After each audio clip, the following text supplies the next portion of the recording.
L'épisode de cette semaine est encore une fois présenté par nos bons amis chez Polysleep.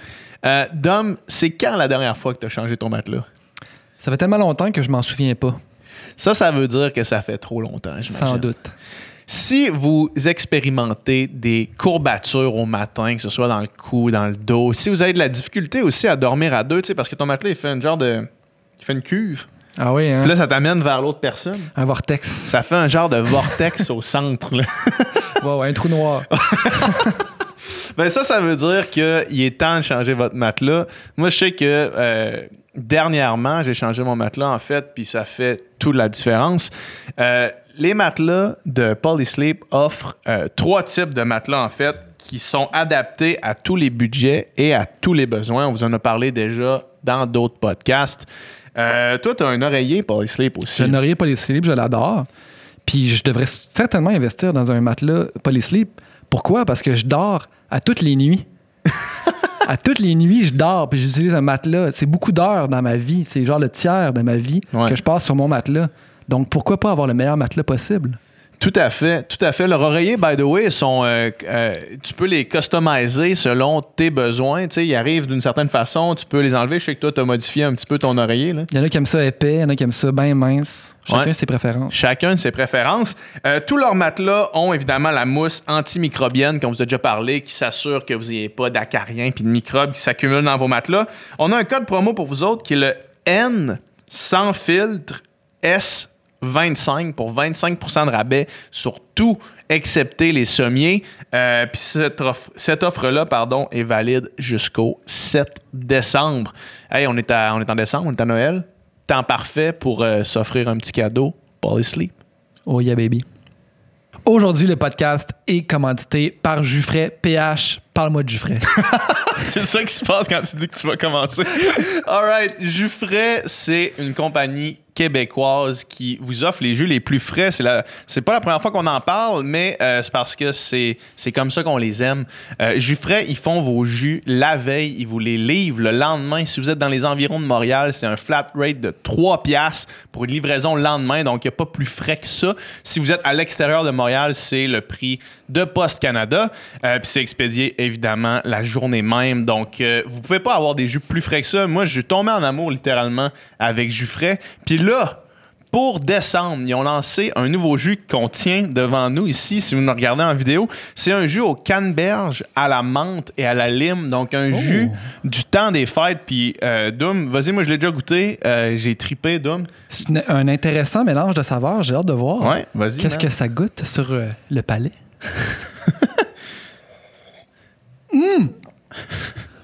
Oh my God! Ça, non. c'est la pire acting. Non, mais pour vrai, c'est un très bon jus, pour vrai. Puis, mais pour vrai, c'est vraiment... j'ai jamais... c'est ça, c'est une nouvelle sensation pour moi, ce jus-là. Puis c'est délicieux. Ouais, ça fait vraiment temps des fêtes, en fait. Comme vous allez pouvoir déjeuner ça dans votre brunch le lendemain de Noël en ouvrant vos cadeaux. Possiblement tout seul dans votre appartement parce que Noël est pas mal cancellé. Mais ça, c'est un autre sujet. Si vous allez commander sur jufray.ca, www.jufray.ca, utilisez le code promo SF10 pour 10% de rabais sur toute votre commande. Merci la gang de Jufray. On vous recommande grandement de les encourager parce que c'est une gang qu'on aime. Fait que, that's it. Pour vrai, c'est très bon. Vraiment bon. Ouais. Cheers. Une production du Studio SF. Bienvenue au Sans Filtre, le podcast où on parle de ce qu'on veut avec nos invités. That's it. Je suis PH Quentin avec moi, Big D The Plant. Avec moi, Doom Plante. Cette semaine, dans le fond, on vous demande, on vous implore d'aller voir notre page Patreon parce que c'est là que ça se passe pour vrai. Après chaque podcast, on fait encore moins de filtres où est-ce qu'on discute de la conversation avec Nicole, où est-ce qu'on débrief un petit peu du podcast qu'on vient d'avoir. 100% exclusif à Patreon. Puis on va sûrement enregistrer éventuellement là peut-être que quand vous écoutez, c'est déjà en ligne, un podcast VIP où est-ce que Dom et moi, on répond à des questions qui nous ont été posées par nos membres Patreon. Fait allez voir ça, le lien va être dans la description du podcast. Sinon, cette semaine, Dom? Cette semaine, toujours un grand plaisir de recevoir notre bon ami Nicolas Ouellette. C'est sa 2e fois au podcast. Il est venu way back dans les premiers, là, je pense qu'il était... Quand c'était encore dans ma cuisine. Là. Dans la cuisine à PH, là, plus de 2 ans. Et c'est son grand retour. On a toujours dit, tu vas revenir. Et bien, c'est là que ça se passe. La prophétie s'est réalisée. L'oracle a parlé. On a parlé de plein d'affaires. En fait, le premier sujet qu'on est rentré direct dedans, c'est la petite controverse, la grosse controverse qu'il y a eu au Québec, au Canada, autour de l'utilisation du mot en haine. On a parlé dans les médias, ils en ont parlé à Tout le monde en parle. Puis on avait parlé de ça avec Nicolas dans le temps, il y a 2 ans. On a eu cette conversation-là du fait que tu n'utilises pas ce mot-là. Ben c'est ça. Fait que là, on est revenu sur le sujet, sur toute cette polémique-là, qu'est-ce qu'il en pensait, qu'est-ce qu'on en pensait, tout ça. C'est super intéressant. On a parlé de plein d'affaires, là. C'était incroyable. On a parlé aussi de comment créer un changement dans le monde, en fait, par où ça passe, puis les générations qui s'en viennent, dans le fond, comment Nicolas était optimiste par rapport à ce qui s'en venait pour le futur. Puis on s'est posé la question, est-ce que les gens qui nous ont précédés étaient aussi optimistes envers nous qu'on peut l'être envers les plus jeunes? Là, nous, on parle de ça, encore une fois, on trahit un petit peu notre âge parce qu'on se fait plus si jeune que ça. Mais, ouais, super intéressant. Vraiment une belle personne, puis un grand communicateur. C'est vraiment toujours un plaisir de discuter avec lui. Yes. Fait que, écoutez, sans plus attendre, on vous laisse sur le podcast. Commentez ce que vous pensez de la conversation, puis parlez-en aux amis. Fait que, bon podcast. Bonne écoute.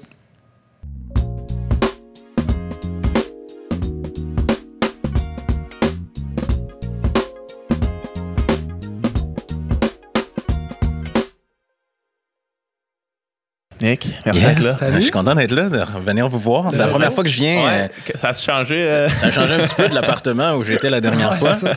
Mais la conversation avait été extraordinaire. Ouais, c'est juste que les lieux sont en phase avec votre énergie. Talent! Ça fait 2 ans, t'étais dans nos premiers. Numéro 11, genre. Ah, ouais, OK. OK. Ouais, t'étais au tout début, là. Ouais. On était des jeunes... 2 ans plus tard. 2 ans plus tard. Des jeunes débutants du podcast. Maintenant que vous avez un empire. Ouais, c'est ça, un empire médiatique Ouais. pour rivaliser avec les plus grands. Ouais. Mais t'es déjà venu ici, hein? Oui, je suis venu pas plus tard que cet été avec Jay. Ouais, c'est ça. On fait une très longue conversation cette fois-là, genre de presque 3 heures. Ouais, j'en ai c'est écouté toujours fun une bonne avec, partie. C'est avec Jay. super le fun. Ouais. C'est Jay fait des longues conversations, mais il est bon pour faire des longues conversations. Absolument. Il est bon pour juste ouvrir pendant vraiment longtemps, puis tu t'en rends comme pas compte. Ouais. Puis c'est de la vraie curiosité. Tu sais. Ouais. C'est ça qui est intéressant. Je pense que n'importe qui vient, ben, que ce soit à votre podcast ou au podcast de Jay, c'est les choses dont on se fait le plus parler ou presque. Là. Ah ouais? Parce qu'il y a quelque chose d'engageant dans cette conversation-là. Il y a des choses qu'on ne dit pas ailleurs par manque de temps. Puis là, soudainement, les gens soit te découvrent, soit ils t'entendent parler de quelque chose autrement, soit ils t'entendent pour la première fois aller au bout d'une idée que tu as déjà exprimée de façon plus concise ailleurs. Puis on dirait que ça fait aussi que ça nous humanise, là, entre guillemets. Ouais. Ça fait que les gens ont plus tendance à vouloir reacher. Puis moi, ça me fait bien plaisir tout le temps de pouvoir continuer à entretenir cette conversation-là à l'extérieur du balado. Ça nous donne des nouvelles avenues. Tu vois, puis je voulais pas qu'on parle de ça, surtout pas aussi rapidement, mais tu sais, ton passage, je me souviens, puis tu sais, c'est comme un peu en phase avec un débat d'actualité qui a eu vraiment récemment. Là. Mais tu sais, on avait parlé je sais pas si tu t'en souviens, du mot en haine. Puis on a... Avec l'exemple de Kendrick. Avec l'exemple de Kendrick, tu sais, puis... Tu sais, on n'a pas eu un débat, là, une discussion autour de ça, mais tu sais, c'est une des fois que je me souviens qu'on a reçu vraiment beaucoup de messages d'opinion par rapport à ça, puis d'espèces de réflexion, puis c'est comme si on avait touché une corde sensible. Puis là, tu vois, puis là, presque 2 ans plus tard, là, c'est ressorti dans les médias traditionnels, le gros débat. Là, ça. Ben, c'est sûr que c'est des débats qui sont... sensibles, qui sont épidermiques pour les gens. Mais je pense que n'importe quel sujet, là, qu'on parle du mot en haine, ou n'importe quel sujet qui fait que les gens se sentent brimés, en quelque sorte, de pouvoir exprimer ou s'exprimer de la façon la plus libre ou de la façon dont ils le souhaitent, c'est sûr que ça crée de l'irritation. Mais je pense que là, on est dans une ère où, quand on est dans une position de privilège, il faut apprendre à faire des concessions. Pas une grosse concession, là. Non. Dire mot en haine plutôt que de dire le vrai mot. Non, soyons honnêtes. C'est vraiment pas une grosse concession. Non. mais tu sais, puis on avait reçu, c'était pas juste du monde irrité, c'était du monde de... Non, mais c'est j'imagine des deux voix. Hein? Oui, vraiment. Puis ça a été aussi quelque chose, d'un point de vue plus personnel, la conversation qu'on avait eue il y a 2 ans autour de ça. ça a été une des conversations qui a le plus résonné, mettons, longtemps en moi, parce que c'est quelque chose qui... C'est une des fois où est-ce que j'ai reçu une information qui, à ce moment-là, m'était même pas encore apparue, tu sais. Ah ouais. Parce que ça venait d'arriver, l'affaire avec Kendrick, puis tu sais, moi, je veux dire, évidemment, j'utilisais pas le mot en haine dans ma vie, tu sais, jamais, là. Sauf que là, de faire, OK, non, je me rappelle, en plus, ça avait été catégorique, puis ça m'est juste resté. Fait genre, OK, tu l'utilises comme ça, t'avais dit jamais. Never use. Non, ouais, mais pour moi, c'est... Puis encore à ce jour, c'est ton ce que opinion je de pense, ça. ouais, c'est encore mon opinion à 100%. Tu sais, après ça, je pense qu'il y a tout plein de nuances qu'on peut apporter là, selon les contextes, mais le problème, je pense, actuellement, puis j'ai hâte que ce soit plus comme ça, c'est que quand tu es une personne racisée face à un débat de ce genre-là, t'as pas le choix un peu de te camper au moins 10 à 20% de façon plus radicale que ce que tu pourrais l'être si la société était en mode acceptation et compréhension complète de ces enjeux-là. Tu me suis? Souvent, moi, je vais commencer à avoir des conversations, tu sais, dans le privé, d'une certaine façon, avec ma blonde, avec mes amis, sur le sujet. On va être capable d'apporter des nuances puis tout ça. Mais c'est clair que dans le public, je veux pas laisser la chance aux gens... Laisser la porte ouverte. Exact. D'interpréter de façon différente que ce qui est vraiment mon intention, ce que j'ai à dire. Puis dans les faits, en ce moment, dans l'utilisation du mot, tu n'utilises pas ce mot-là si t'es pas noir. Point barre. C'est terminé. T'sais. Puis si t'es noir, après ça, ben, tu décides selon les sensibilités des gens qui sont avec toi. Mais je pense que c'est important de respecter ces sensibilités-là. Puis après ça, quand on sera rendu ailleurs, là, socialement... Exact. L'amendement à la loi plus tard. Là, mais là, commençons avec la loi. C'est ça. Là, c'est le gros titre en gros. C'est ça. Là. Commençons par le commencement, mes petits chums. C'est vrai que c'est drôle. Puis tu sais, moi aussi, comme PH, c'est quasiment gênant à dire, mais tu sais, il y a 2 ans, c'était comme le début de la réflexion autour de ça. Puis évidemment, moi non plus, je l'utilisais pas dans ma vie courante. Sauf que, tu sais, d'être blanc, originaire de Sainte-Foy, je veux dire, c'est pas des questions que tu poses tous les jours.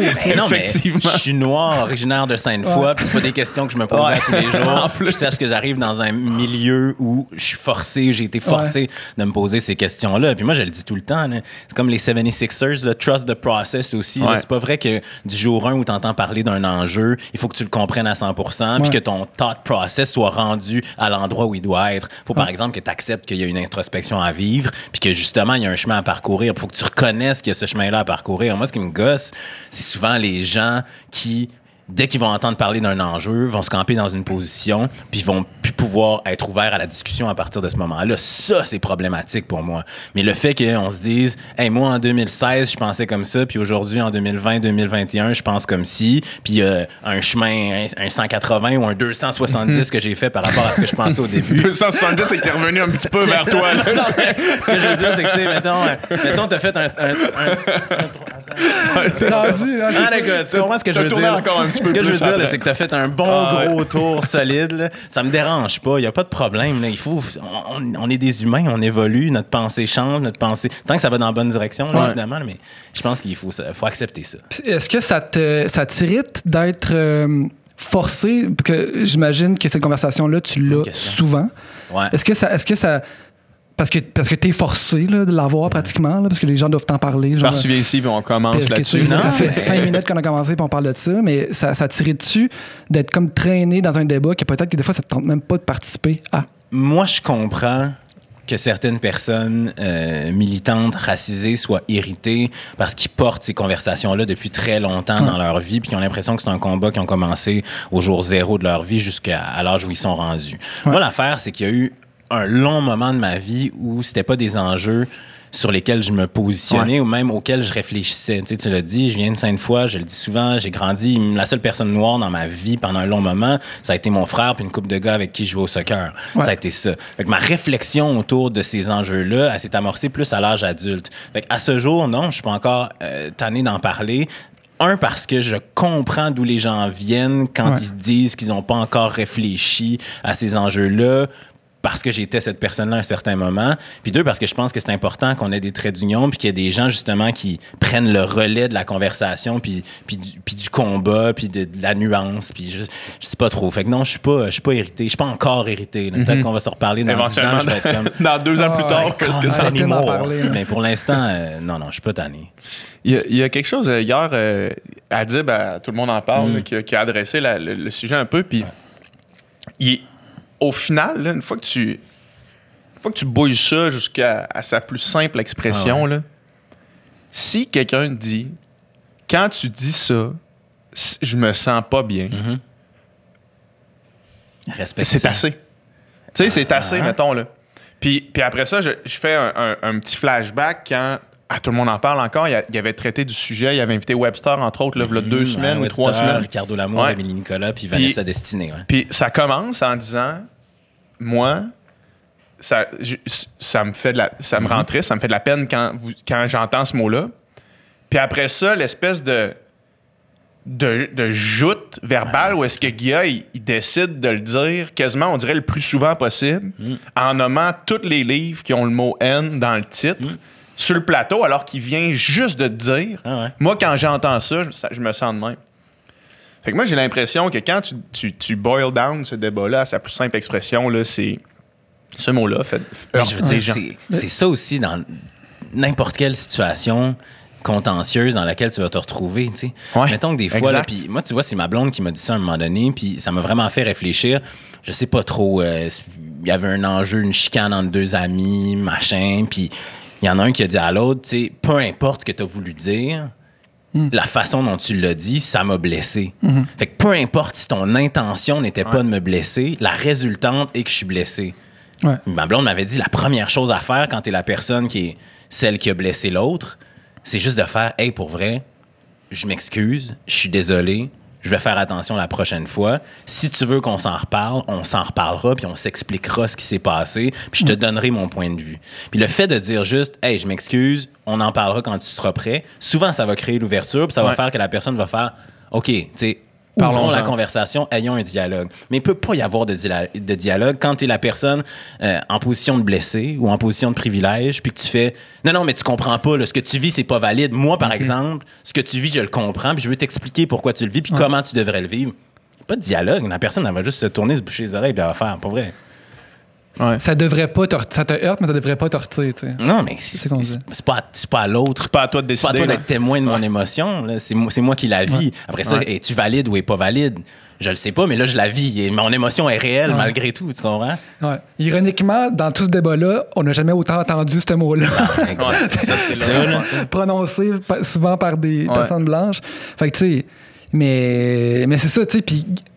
je pense que Guilla partait justement avec la loi qu'on a nommée, mais avec l'amendement, dans le cas de citer une œuvre ou dans un contexte académique, ça, c'est comme les genres de 2 amendements. Là. Je pense que certaines personnes viennent apporter à cette règle. Bon. Et moi, j'aurais plein de choses à dire là-dessus, mais je trouve qu'on ne s'est pas encore entendu sur le fait que le mot... que l'utilisation du mot, peu importe, elle est dérogatoire, puis elle a un poids puis une charge pour les gens qui font partie de ces communautés-là. Puis moi, j'ai eu ces conversations-là aussi avec des collègues au travail, tu sais, à Radio-Canada, entre autres, où je dis, tu sais, ce qui est dommage parfois, puis que ce soit à Radio-Canada ou dans n'importe quel média traditionnel, c'est que j'ai l'impression que on part pas de la base. Tu sais, on n'a pas le discours du départ qui est de dire, hey, on comprend ce que veut dire ce mot-là dans le contexte historique. On comprend que l'utilisation est blessante pour une certaine partie de la communauté, des gens qui nous suivent, des gens qui nous écoutent, des gens qui nous regardent. Puis ça, c'est notre posture. On pense que ce mot-là n'est pas un mot adéquat. Après ça, on prend la décision d'avoir une conversation plus poussée sur ce sujet-là parce qu'on pense que c'est dans, je sais pas, là, notre rôle de diffuseur, public ou pas, ou généraliste ou pas, d'avoir ces conversations-là. Mais je trouve que c'est rare qu'on a au départ une admission claire de ce qu'on interprète d'une situation, justement, là, qui est dérogatoire ou qui peut être douloureuse pour une personne comme moi. Puis je pense que c'est important quand même.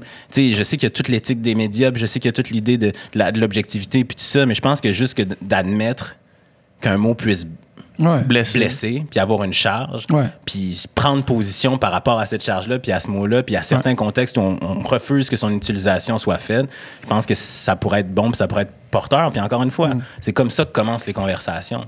Ouais, puis tu sais, je veux dire, il y a encore du monde qui l'utilise justement au premier niveau, dans le sens de l'utiliser de façon dérogatoire, de façon péjorative, dans le but de blesser. Ça arrive encore là, aujourd'hui. Donc, c'est ça le problème auquel il faut s'attarder. Là, moi, il est là aussi le problème, je pense, quand on se met à éclater puis à gonfler des conversations autour d'une situation comme celle-là ou autour du mot en haine, c'est la personne qui est pas nécessairement dans un contexte où elle peut avoir ces conversations-là, disons que sont de 2e, 3e niveau, puis qui entend une bribe de conversation qui est non, mais on peut l'utiliser le mot en haine, puis que c'est ça qu'elle décide de retenir, puis qu'elle ramène ça dans sa vie. Elle entend du bruit là, pendant toute la conversation, puis là, les seuls mots clairs qu'elle entend, c'est ça. Ça peut être liberté ça. d'expression, puis t'as le droit, puis censure. Je veux dire, l'information, on est bon là, pour sélectionner l'information qui nous valide dans ce qu'on pense ou dans ce qu'on veut dire ou dans la façon dont on veut s'exprimer.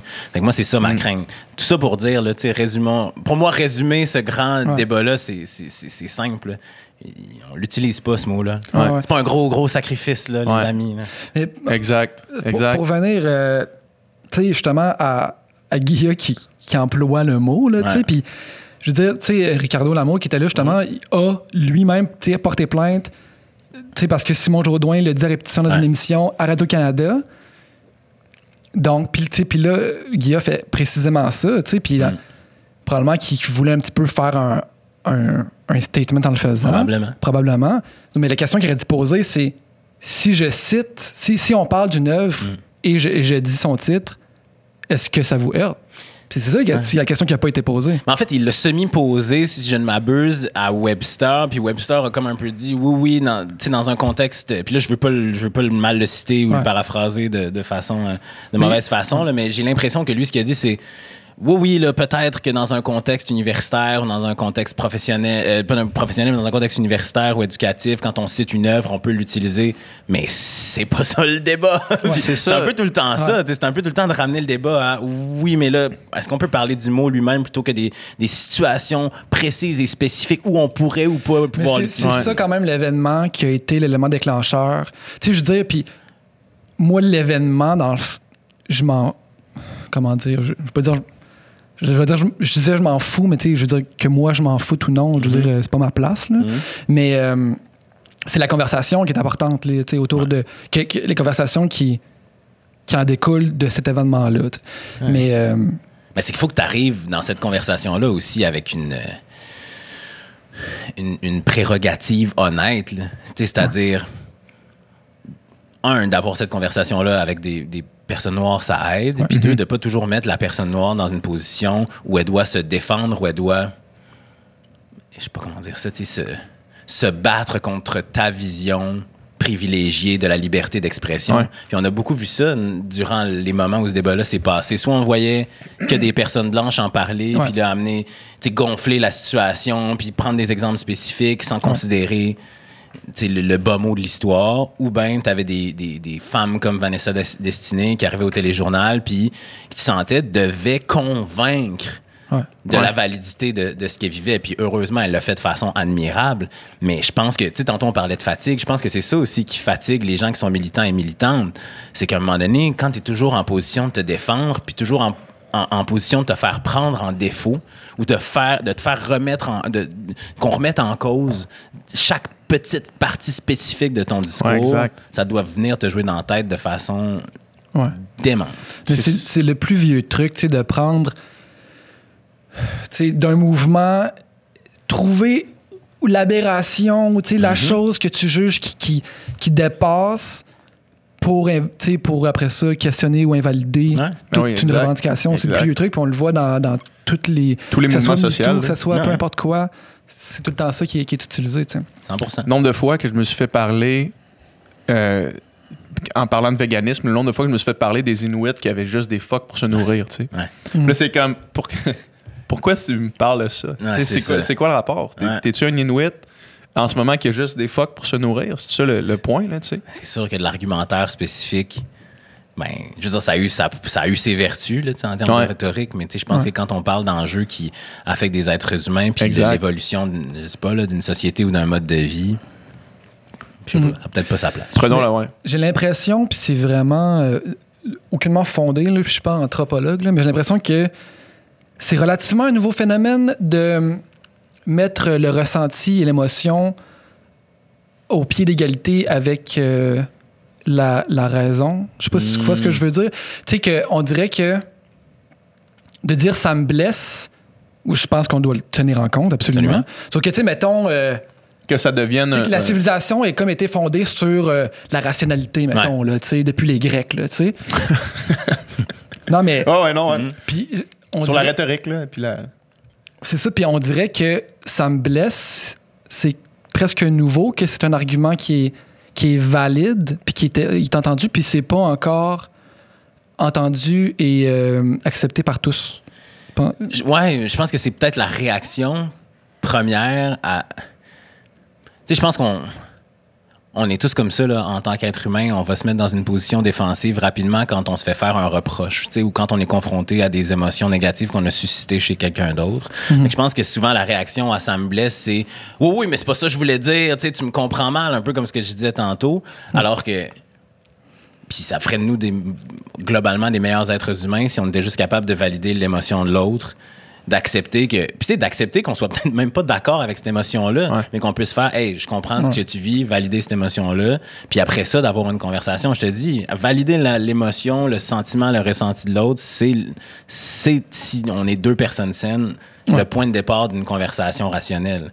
C'est juste que je pense qu'on n'est pas encore habitué à vivre cette validation-là. Puis là, on parle de la situation du mot en haine, mais dans nos relations d'amitié, dans nos relations de couple, dans nos relations professionnelles, c'est pareil partout. Moi, je suis le premier à être comme ça. Tu as l'impression que quand tu blesses quelqu'un ou quand quelqu'un te dit « Hey, pour vrai, cette affaire-là, ça m'a pas plu » ou de la façon dont ça s'est fait, la première réaction, c'est de te braquer puis de faire « Hey, j'ai pas voulu, j'ai pas fait ça. » C'était pas mon intention, fait que tu te déculpabilises toi-même. T'as l'impression d'avoir été pris en défaut. Alors, qu'est-ce que la personne te dit? C'est voici ce que moi je ressens. Arrangeons-nous pour pas que ça se reproduise. En général, c'est ça qui se produit. Puis ce qui fait que les choses escaladent, c'est quand on n'est pas capable d'avoir cette admission-là, puis là qu'on brouille les canaux de communication, puis qu'on sidetrack la conversation qui devrait avoir lieu. Ce qui est arrivé, à mon avis, dans le cas du mot en haine et dans bien d'autres conversations des derniers mois sur les mouvements sociaux qui sont en place. C'est clair, puis ça fait aussi écho avec... on a eu beaucoup de conversations sur la communication puis les enjeux de communication. Puis à quel point, j'aime quand tu as dit que ça brise le canal de communication, à quel point ces canaux-là sont fragiles, sont importants, puis constituent l'essence même d'une conversation consciente puis efficace. Puis que là, en ce moment, puis ces canaux-là aussi sont également brisés de façon plus macro, là, dans le discours public, où est-ce que là, un camp reproche quelque chose d'autre à un autre camp, puis là, au lieu d'en discuter, on coupe les ponts. Là. Exact. On se met à avoir des conversations en silo. Ouais. Encore une fois, c'est un peu ça qui est arrivé pendant tout le débat. Tu sais, je veux dire, juste l'exemple, puis encore une fois, là, c'est pas un reproche, parce que je pense qu'il y a une question de mesures sanitaires, puis il y a une question de logique d'expression des intervenants sur son plateau. Mais tu sais, la fameuse émission Tout le monde en parle avec Guy Lepage, quand ils ont reçu la prof, ils l'ont reçue avant la pause. Ils ont eu une conversation avec elle. La prof a quitté. Ils ont reçu les 4 intervenants noirs racisés après la pause, mais il n'y a pas eu de conversation entre ces deux camps-là. J'imagine qu'il y avait une raison pourquoi c'est arrivé, mais moi, ça m'est apparu comme assez évident que c'était une exemplification de la façon dont on converse en silo. Mais n'empêche, j'ai quand même trouvé que les 2 entrevues étaient nuancées. 100%. Là, j'enlève rien aux propos, j'enlève rien aux entrevues, mais c'est vraiment juste, pour moi, physiquement, en termes de programmation, de cue sheet, tu fais, c'est exactement ce qui se passe dans la société. Mais j'ai pas eu l'impression d'entendre un camp, puis après ça, d'entendre l'autre camp après la pause. Là, moi, j'aurais juste été intéressé de voir quel genre de conversation ces personnes-là auraient pu avoir entre elles. I guess que je pense pas que ça soit une question de COVID. D'après moi, tu sais, mettons... quand ils sont live, là, puis tu peux pas prévoir une conversation comme ça. Là, puis en même temps, je pense que c'était aussi l'idée d'avoir 4 militants avec des points de vue puis des positions pas nécessairement différentes dans le grand scheme of things, mais quand même avec des sensibilités différentes, des positions puis des façons de s'exprimer aussi différentes. Puis moi, ça m'a intéressé là, d'entendre autant Ricardo Lamour qu'Émilie Nicolas, que Vanessa, que Webster. Puis j'ai pas l'impression qu'ils se sont répétés ou qu'ils se sont cannibalisés dans leurs propos. Chacune d'entre eux ont amené la bonne nuance. Fait.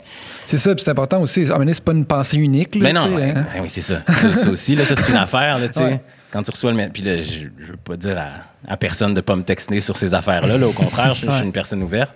puis j'aime ça en parler. Mais c'est vrai que souvent, il y a ces questions-là qui arrivent, puis le premier réflexe que quelqu'un va avoir, c'est d'en parler à ton texter ton ami noir. Ouais. Ben, c'est ça, mais moi, souvent, je suis comme, voici ce que j'en pense, moi, personnellement, mais après ça, justement, là, tu sais, va voir ce que Vanessa dit dans ses stories, va voir, je sais pas, tu sais. Mais je me souviens, par contre, que dans la foulée, tu sais, de Black Lives Matter au printemps, tu avais fait un post ou des stories, je sais pas trop, puis tu avais dit mes DM sont ouverts, dans le sens que si vous voulez communiquer, toujours. si vous voulez qu'on discute, venez-vous-en, on va discuter, tu sais. Puis, tu sais, mettons, je vais jamais écrire ou appeler mon ami noir pour genre, hey, qu'est-ce que tu penses de telle affaire? Parce que je veux pas y imposer cette responsabilité-là. Sauf que si, mettons, si quelqu'un me dit mes DM sont ouverts, ben là, on dirait que l'invitation est lancée. Moi, c'était vraiment délibéré d'écrire ça parce que, un peu comme je l'expliquais tantôt, il y a une longue partie de ma vie où vous m'auriez posé les questions que vous me posez en ce moment. J'aurais vu ça comme une balle chaude. Là. J'aurais pas su quoi en faire. Puis j'aurais eu peur de me mettre le pied dans la bouche ou j'aurais juste pas eu de réflexion par rapport à ce sujet-là. Maintenant que c'est arrivé dans ma vie, maintenant que je vois aussi la place que ça prend dans la sphère publique, puis la façon dont les gens, la majorité blanche, a de la difficulté à comprendre ces situations-là, puis à quel point il y a peu de ressources aussi pour avoir des conversations ouvertes, décomplexées. Mais je me dis, si moi je suis cette personne-là pour bien des gens de mon entourage, so be it. Là. Puis encore une fois, je dis pas qu'il faut que les gens fassent ça avec... Non, il y a des gens qui veulent juste pas être cette personne ressource-là, comme il y a des femmes qui veulent pas être cette personne ressource-là pour des hommes pour leur expliquer les enjeux détails du féminisme, là, les tenants et aboutissants du féminisme, puis c'est bien correct. Mais moi, ça me fait plaisir d'être cette personne. Après ça, je détiens pas la vérité infuse, absolument pas. Tu vas recevoir mon opinion, puis ça se peut des fois que je fasse, hey, honnêtement... aucune idée de ce que je pense de la question que tu me poses en ce moment. Mais si je peux être là puis qu'on ait une conversation, puis si on peut être pas dans le jugement non plus, là, c'est un peu ça aussi, moi, qui est important. C'est que je me dis, si les gens me font assez confiance pour me poser la question, moi, je leur fais assez confiance pour qu'on ait une conversation qui soit complètement décomplexée, puis qu'ils se mettent 12, 14 pieds dans la bouche. Ce sera pas quelque chose qui va faire qu'on va arrêter, qu'on va couper la communication, qu'on va briser le canal de communication. T'as-tu beaucoup de monde qui t'ont écrit durant le Black Lives Matter suite à moins que je pensais. Ah ouais? Ouais, moins que je pensais. Et c'est assez surprenant quand même.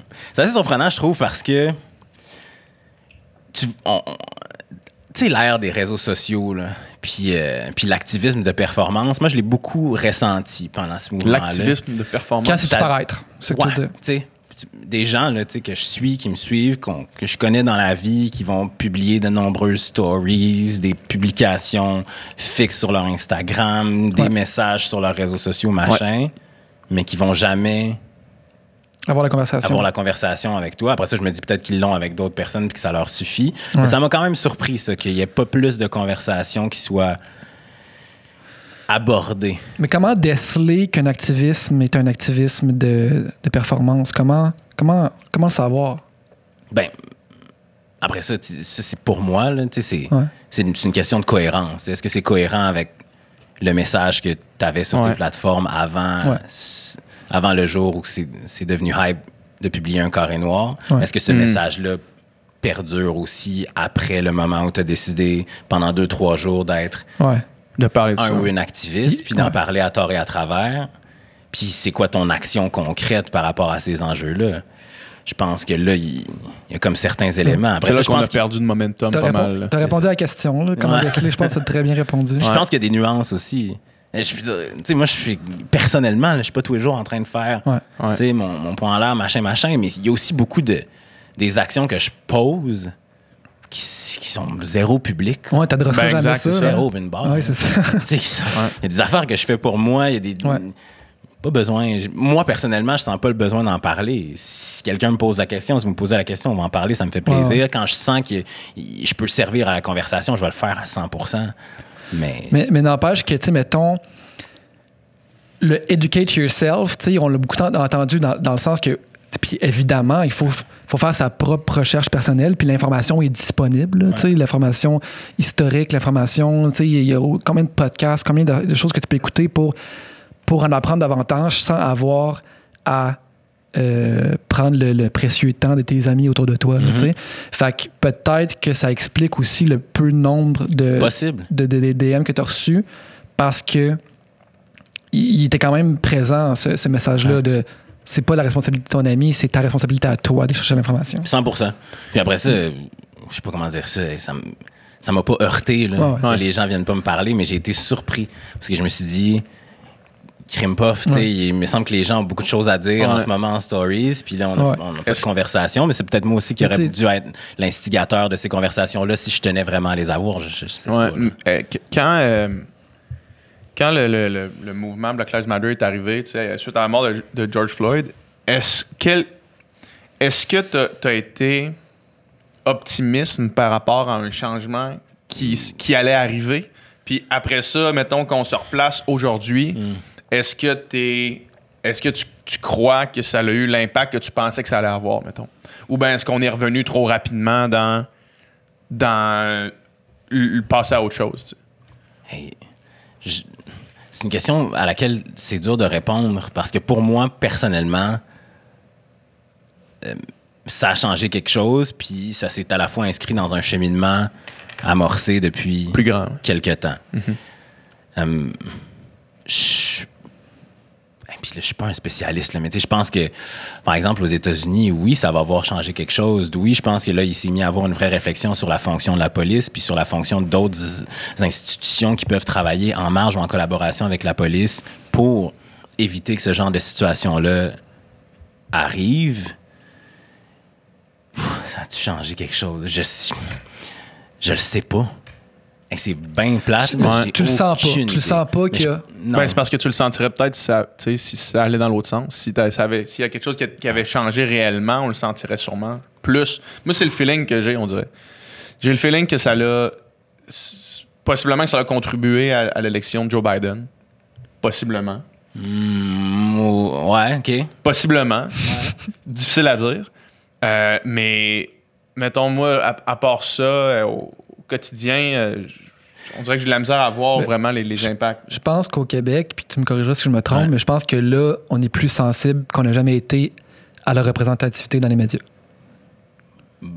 On essaye fort. Non, mais tu sais, dans le sens. Puis quand je dis le plus qu'on a été, je dis pas qu'on est arrivé à destination, mais je dis que c'est mieux que v'là 1 an, puis c'est mieux que v'là 10 ans, puis c'est mieux que v'là 40 ans. J'imagine, ouais. OK. Ben, c'est vraiment dur à dire. Parce que là, je trouve que c'est comme regarder une toile de bien proche, là, puis là, de dire qu'est-ce que tu vois là, en ce moment. Là? Tu le vois-tu, le dessin? Puis je suis comme pas assez de recul pour voir le dessin. On s'en parlerait dans 1 an qu'on aurait peut-être un portrait plus complet puis une meilleure idée de ce qui va s'être passé. Parce que là, en ce moment, j'ai l'impression qu'on est dans le moment où les gens préparent les actions qui vont avoir un impact dans 3, 6, 9, 12 mois, tu sais. Tu vois ce que je veux dire un peu en termes de médias. Je pense que les gens font attention puis qu'ils essayent de prôner la diversité puis qu'ils essayent d'en avoir, sur leurs émissions ou en tant qu'intervenants puis tout ça, mais je suis pas sûr encore qu'on a dépassé le rôle du token qu'occupe la personne racisée en général dans la sphère médiatique. Est-ce que, tu sais, parce que, mettons, est-ce que les émissions puis les productions qui vont se faire post-Black Lives Matter sont en prod en ce moment? Je sais, honnêtement, je le sais pas. Dans le sens où je le sais pas. Moi, je peux pas dire que je le ressens là, de façon marquée. Tu sais, qu'entre avant le mois de juin, juillet, puis aujourd'hui, qu'il y a eu un changement là, radical, puis que soudainement, la diversité est prise en compte et incarnée. Je pense que oui, les gens font des efforts pour avoir des personnes racisées, des personnes autochtones sur leur plateau pour leur donner la parole, mais moi, je le dis là, depuis déjà un bon moment, je pense qu'à un moment donné, outre l'idée d'entendre ces gens-là sur des enjeux de la diversité ou de cocher ta case de « Ah, on a une personne de la diversité sur notre panel, sur notre plateau en ce moment », je pense que c'est de leur donner les clés de la shop. Exact.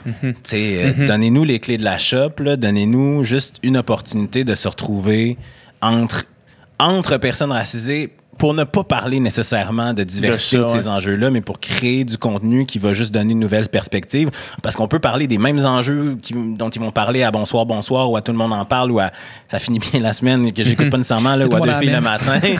Il y a du monde à la messe. Le segment où est-ce que pendant 15 minutes, on nomme les émissions qui reçoivent les mêmes personnes pour parler des mêmes affaires. Mais ce que je veux dire, c'est que tu parles des mêmes sujets avec des personnes différentes qui ont une perspective différente de par leur expérience de vie. T'as un show différent. Moi, je pense qu'on est potentiellement rendu là. Ouais. Je pense que c'est ça. Comme tu dis, les choses vont réellement avoir changé quand que c'est ça, les personnes racisées ne seront pas juste ceux qu'on met devant la caméra, mais c'est aussi ceux qui prennent des décisions en haut, ceux qui créent les concepts, ceux qui écrivent les shows. C'est ça, là, le vrai gros défi. Ouais, c'est ça. Puis, encore une fois, là, je suis pas en train de... Tu sais, j'en veux pas au système, parce que le système existe de cette façon-là, parce qu'on l'a laissé évoluer de cette façon-là.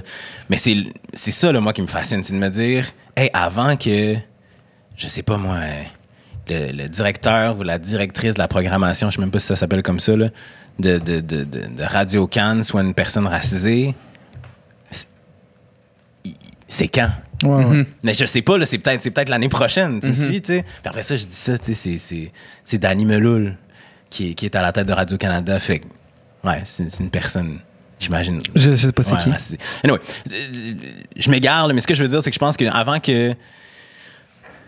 qu'on puisse clamer que la diversité a triomphé dans les médias, je pense que ça va falloir qu'on voit des producteurs racisés, qu'on voit des gens qui prennent des décisions qui sont racisées, puis il va falloir que ton coiffeur, ta maquilleuse, t'as des personnes racisées aussi dans ces postes-là, derrière le Kodak, à réalisation, dans un mobile, à réaliser des gros shows. C'est là. C'est pas juste nous les faces. Là. Non, c'est ça. C'est, comme tu dis, derrière, c'est partout. N'empêche que, mettons, il y a 5 ans, je pense pas qu'on se serait indigné de Brooklyn Nine-Nine, mettons.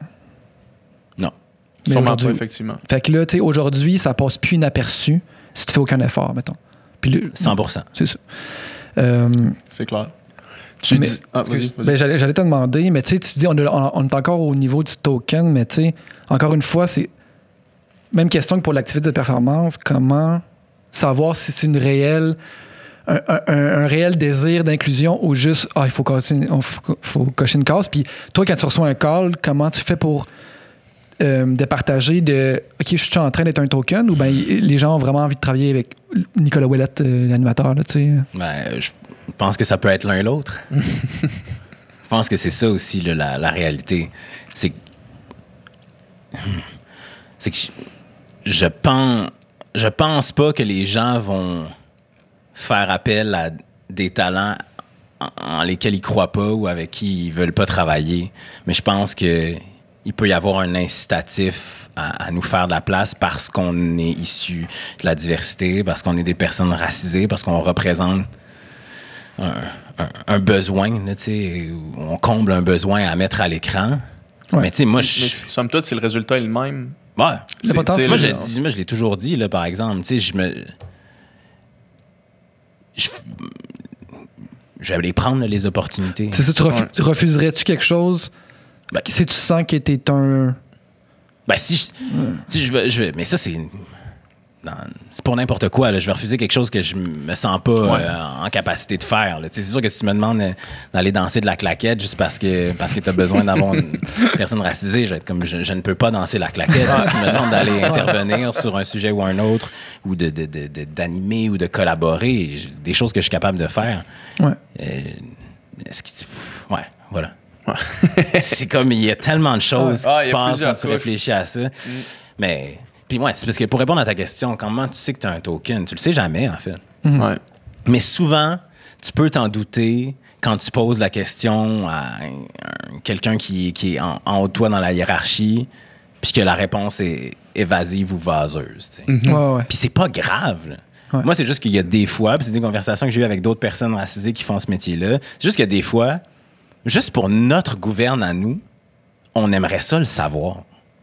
Puis c'est comme si parfois tu as cette conversation-là puis tu fais « Hey, mais tu sais, moi, mettons, dans ta perception de l'affaire, là, est-ce que le fait que je sois issu de la diversité, ça a une incidence ou est-ce que ça... » Puis là, la personne est comme « Mais non, mais ton talent, machin. » Puis là, je suis comme « Mais moi, j'y crois en mon talent. Ben oui. Ouais, t'as pas besoin de me convaincre de ça. Puis je suis content que tu y crois aussi. Mais là, la question que je te pose, c'est est-ce qu'il y a aussi une autre incidence qui est le fait que je sois une personne issue de la diversité? C'est juste que ça m'intéresserait de le savoir. Puis souvent, je me fais poser des questions comme celle-là. Puis je suis comme, je le sais pas. C'est une impression, c'est un ressenti, c'est un feeling qu'on a, tu sais. C'est intéressant. Une fois que tu tombes dans ces questionnements-là, il y a comme pas de fin, on dirait. Ça, Il y a comme pas de fin à où ça peut aller. Là. Faut que tu t'arrêtes. Ouais, ben c'est ça l'affaire. C'est ça le truc. Puis c'est ça aussi qui est difficile avec tous ces mouvements-là qui arrivent en même temps en ce moment. Ouais. Tous les mouvements sociaux qui arrivent en même temps. Puis là, je veux mettre mon énergie puis mon jus mental à réfléchir à comment je peux être une meilleure personne par rapport à ça. Mais on dirait qu'il faut que je le fasse aussi par rapport à ça, puis à ça. Puis là, c'est que tu fais juste d'en donner un petit peu dans toutes les affaires, puis on fait notre meilleur. Puis le meilleur, quand tu fais 10% dans quelque chose, 10% dans un autre, ben c'est jamais un 100% complet. Là. C'est pour ça qu'il faut que tu fasses confiance au processus. Tu sais. Ça prend du temps. Ouais. Hein, C'est pas un coup de barre qu'on peut donner, là, c'est un long cercle. Tu sais, c'est pour ça que j'en viens à ce dont on parlait tantôt. Tu sais, c'est dur pour moi de croire que quelqu'un va être du jour au lendemain, va devenir du jour au lendemain un militant, un allié en n'ayant jamais réfléchi à ces questions-là avant une situation comme celle de George Floyd. Tu sais, je pense que... Puis en fait, c'est que là, je projette ce que moi je suis sur les autres, mais moi, personnellement, dans la vie, j'aime mieux garder un peu le silence, m'éduquer de mon côté, puis prendre la parole si jamais j'ai à le faire. Ouais. Mais fort potentiellement pas le faire, mais savoir que je me suis éduqué sur un enjeu, que de mettre la charrue devant un bœuf, puis démontrer que je suis woke avant d'avoir les racines pour le soutenir. Ça, c'est sûr qu'on l'a vu. Mais c'est de plus en plus difficile, je pense, d'éviter le débat puis de pas se poser ces questions-là. Tu sais, je pense que, tu sais, c'est ça, nous, de notre vie, dans notre jeunesse, on s'est pas tellement posé ces questions-là, mais, tu sais, le jeune au secondaire là, à Montréal, là, il s'est posé ces questions-là, puis il en entend parler, puis ça fait partie du débat public, là, c'est sur justement les shows mainstream, tout ça, ce qui n'était pas le cas, là, 10 ans, là, on en parlait pratiquement pas. Donc maintenant, la question, la réflexion est presque inévitable. Non, t'as pas le choix. Ouais. Moi, je me trouve lent, là, j'ai 32 ans, puis je parraine un comité de jeunes, justement, sur l'inclusion, la diversité, chez Tel Jeune, 12 kids qui sont extraordinaires, la plupart issus de la diversité, mais de toute forme de diversité, là, que ce soit sexuelle, ethnique ou autre, là, culturelle ou autre. Puis tu sais, quand je les entends parler ou quand je leur pose des questions, puis quand je vois à quel point leur réflexion est aboutie, nuancée, complète, informée, je suis comme... Ouais. Wow! C'est fou, ce phénomène-là de génération, qu'à chaque génération, quand t'es jeune, t'as l'impression que tu changes le monde, que t'es en avant sur la pensée, puis là, tu vieillis, puis là, hop, il y a un genre de balancier, puis là, tu deviens dans les dépassés, puis la nouvelle génération a de l'avance sur toi. Que nous, on a une jeunesse, on a à peu près tous le même âge. Je trouve pas qu'on a une jeunesse plus confortable du point de vue des débats intellectuels, puis du début des réflexions. À quel point qu'on se posait moins de questions. C'est ça. On se posait pas de questions, puis il y a même personne qui challengeait nos opinions, mettons. Là, puis après ça, nous, on vient de Québec, toi, du Saguenay, right? Québec aussi. Fait que, les trois, mettons, grandis à Québec, il y a peut-être ça aussi. Là, cette bulle-là, ce microcosme-là qui est Québec à l'intérieur de la province, qui est hyper différent. Je sais pas si les gens qui ont grandi à Montréal ont vécu une expérience différente. Autre. Parce que... Mais, moi, là, quand j'arrivais à Montréal, puis là, dans les dernières années, avec les débats qu'on a, je regarde ma jeunesse, puis je trouve que je suis passé à côté d'une coupe d'affaires. Vraiment, là, à côté d'une coupe de débats qu'on aurait dû avoir, puis d'une coupe de réflexion qu'on aurait dû pousser plus loin, puis, tu sais, des règles, des règlements, des pensées qui nous étaient communiquées qu'on aurait dû remettre en question. Mais, tu sais, à Québec, je dis souvent... Non, je dirais pas ça. Tu le dis souvent. Je me suis rendu compte que je le dis dans le privé. Non, en fait, j'ai sincèrement adoré Québec. Mais tu sais, je vais le dire, c'est pas grave, mais j'ai dit souvent à Québec, j'avais l'impression que tu pouvais être différent comme tout le monde. Tu me suis? Tu peux pas être différent. Moi, dans ma jeunesse, tu sais, j'étais pas pareil, mais fallait que j'essaie le plus possible d'être comme tout le monde. Puis si t'avais eu... un accent ou si t'arrivais live d'une culture différente, celle-là, ça aurait été un autre game. Là, ah ouais. En tout cas, des affaires. Je repense à des trucs, là, des surnoms que j'ai eus dans le passé. Puis, des affaires que moi, j'acceptais. Là. Tu laisses ça passer parce qu'effectivement, tu veux t'intégrer, tu veux être comme tout le monde, tu veux faire partie de la masse. Mais moi, si je pouvais, si je m'entendais parler là, au secondaire, là, je me prendrais, puis je me brasserais, puis je te dirais, tu peux pas faire ça. Là, le nombre de choses que je peux pas répéter ici, qu'on disait couramment. Ben oui. Là, non, mais on le sait tous. Là, là, une petite insulte là, en référence. Le mot en F, là, on se traitait de mot en F. On se traitait, oui. C'est fou. Raide. Ouais. Avec tu sais, puis en plus, c'est que derrière ça, il n'y avait même pas le début de conscience que peut-être que ça pouvait blesser finalement un de nos amis qui était homosexuel. Là, pourquoi il ne l'a jamais dit, tu penses? Parce que... puis là, après ça, on a un ami qui faisait partie de notre groupe qui a fait son coming out après, puis on disait, il nous l'aurait dit, puis ça aurait été bien correct, puis il aurait été sûrement été mieux envers lui-même. Puis là, après ça, tu réalises, lui, il devait faire genre, allez chier, là, c'est sûr que je vous parle pas de ça, là, tu sais. Non, c'est sûr et certain. On se donnerait quelques bonnes talents si vous voyez au secondaire, c'est sûr et certain. Mais moi, ce que je trouve intéressant, c'est que même moi, j'ai des amis maintenant, que j'ai encore aujourd'hui, avec qui j'allais au secondaire, même au primaire, qui me posent la question à ce jour, est-ce que quand on était jeune, j'ai dit des trucs qui t'ont heurté? Puis moi, j'ai une mémoire de poisson, puis je suis pas très rancunier, fait que je me souviens d'absolument rien, puis je pense que je me fie plus au sentiment global, c'est ça, de ma relation d'amitié avec ces gens-là. Mais je trouve ça le fun quand même qu'on soit capable, même rendu à 32 ans, d'avoir cette sensibilité-là, puis d'avoir une pensée rétroactive, puis de faire, hey, tu sais, quand j'ai fait ça, je t'ai-tu blessé? Mais remettons les pendules à l'heure. Puis tu sais, il y a des choses justement qui étaient communément acceptées, dans le sens que probablement que ça te heurtait, mais à un niveau inconscient. Ah oui, c'est sûr. T'sais. Tandis que maintenant, on a plus les outils pour le nommer, puis pour dire qu'est-ce qui est over the line, puis qu'est-ce qui se dit, qu'est-ce qui se dit pas. Tandis que c'est ça. Mais c'est sûr que n'empêche que ça soit des jokes, que ça soit des surnoms, même si tu as l'impression que ça t'heurte pas. Ah ouais. Puis tous les stéréotypes, là. Tout. C'est que, tu sais, nous, au jour le jour, on se fait pas rappeler le fait qu'on est blanc. Tu sais, il y a pas des petites... Même si c'est pas mesquin, même si c'est pas dans le but de blesser, à chaque jour, je suis pas confronté, je mets des guillemets, là, je veux pas utiliser le mauvais mot, là, mais en tout cas, non, mais tu sais, confronté à ta propre identité. Que la couleur de ma peau, là, je pense pas à tous les jours. C'est que si on fait tout le temps des petits calls, des petites, même si c'est pas méchant, c'est comme à chaque jour on te rappelle que t'es différent. Mais moi, c'est ça qui m'a fait faire la paix avec l'idée de pouvoir parler des enjeux qui touchent les personnes noires, les personnes racisées, parce que jusqu'à, encore une fois, il n'y a pas si longtemps, je me disais, mais tu sais, je suis pas le bon modèle là, de personnes racisées parce que, bon, tu sais, justement, à Québec, j'ai grandi, mais la plupart de mes amis sont blancs. Tu sais, ma blonde est blanche, mes parents sont blancs. Tu comprends? Culturellement, mon environnement était très, très, très... Québécois blanc. Très keb, très, très, très québécois blanc traditionnel. Fait que je me disais, je peux pas parler de ça. Mais le jour où je me suis rendu compte que chaque jour de ma fucking vie...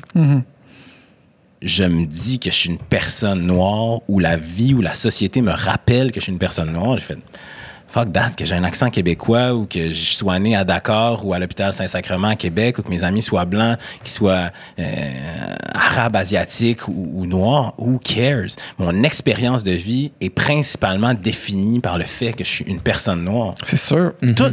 Puis tu sais, j'en parlais, puis même pour mes parents, là, ça a été une grosse surprise. Je sais pas quand est-ce que je racontais ça, mais je disais, mettons, si je sors de quelque part, puis que j'ai un sac à dos, puis je sais que j'ai l'opportunité de retourner chez nous pour porter mon sac à dos avant d'aller faire une commission dans un magasin, dans un centre commercial au centre-ville, dans la vie pré-pandémie, je vais y aller porter mon sac avant de rentrer dans un centre d'achat, juste pour pas avoir à gérer le fait que je vais peut-être me faire suivre par un gardien de sécurité.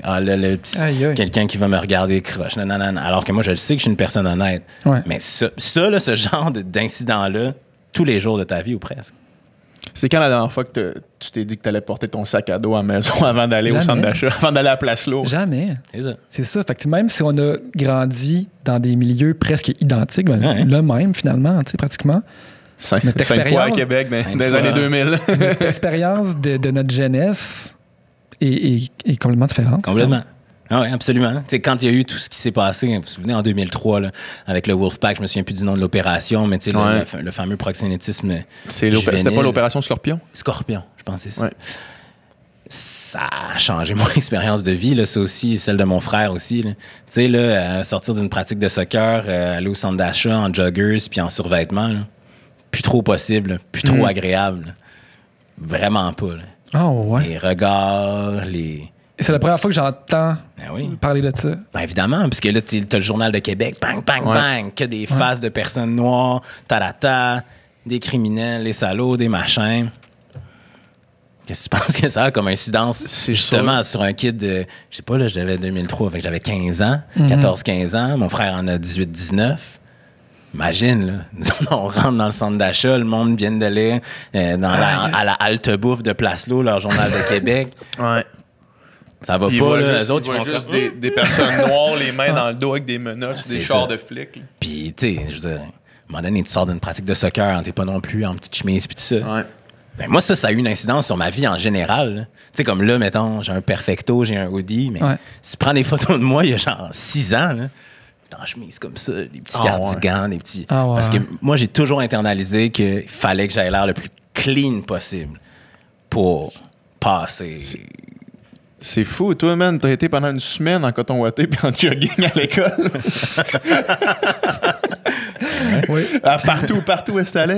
Jamais, C'est en école, ça? Ouais. Je me suis jamais dit, je vais me faire suivre, je vais me faire arrêter par la police à cause que j'étais... Personne ne dit rien. Aïe, aïe. C'est fou, hein? Tu vois, c'est tellement... Je l'ai dit souvent au podcast, mais tu sais, moi, mettons, dans cette jeunesse-là, je pensais que le racisme était réglé, tu sais. Tu sais, c'est fou quand même, hein? Parce que, tu sais, ton expérience, c'est... Tu sais, à la même époque, à la même place, mais clairement pas. Mais moi, tu sais, j'étais même pas capable de le voir, de le reconnaître, tu sais. Moi, j'ai toujours su que le racisme existait, mais j'ai jamais compris toutes les ramifications de ce qu'est le racisme jusqu'à récemment. C'est-à-dire que oui, je savais que ça se pouvait se faire traiter de mots en haine, parce que ça m'arrivait pas régulièrement, mais ça m'arrivait. Puis aussi dans le sport, évidemment. Il y a une propension à ce que les émotions débordent, puis à ce qu'un gars te le lance à gauche puis à droite. Ça m'est arrivé à plus d'une reprise. Ça m'est arrivé dans la rue. Ça m'est arrivé au resto, peu importe. Dès que tu as une situation qui escalade, ça se passe. Puis comment tu te sentais à ce moment-là? T'étais-tu en colère ou c'était comme genre...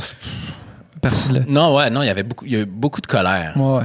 Parce que ça te ramène à une identité que tu n'as pas choisie, dont tu es fier, mais que tu n'as pas choisie. Puis tu fais... Pourquoi? Puis ça revient encore à la définition puis à la charge de ce mot-là. Pourquoi toi, tu peux dégainer ce foutu mot-là et me faire aussi mal? Pourquoi tu possèdes cette arme-là que moi, je possède pas? Puis je suis content de pas la posséder parce que je voudrais pas l'utiliser. Mais là, exact, c'est injuste que tu puisses utiliser cette arme-là parce qu'il y a rien que je puisse dire ou rétorquer à ça qui soit équivalent comme blessure ou comme douleur.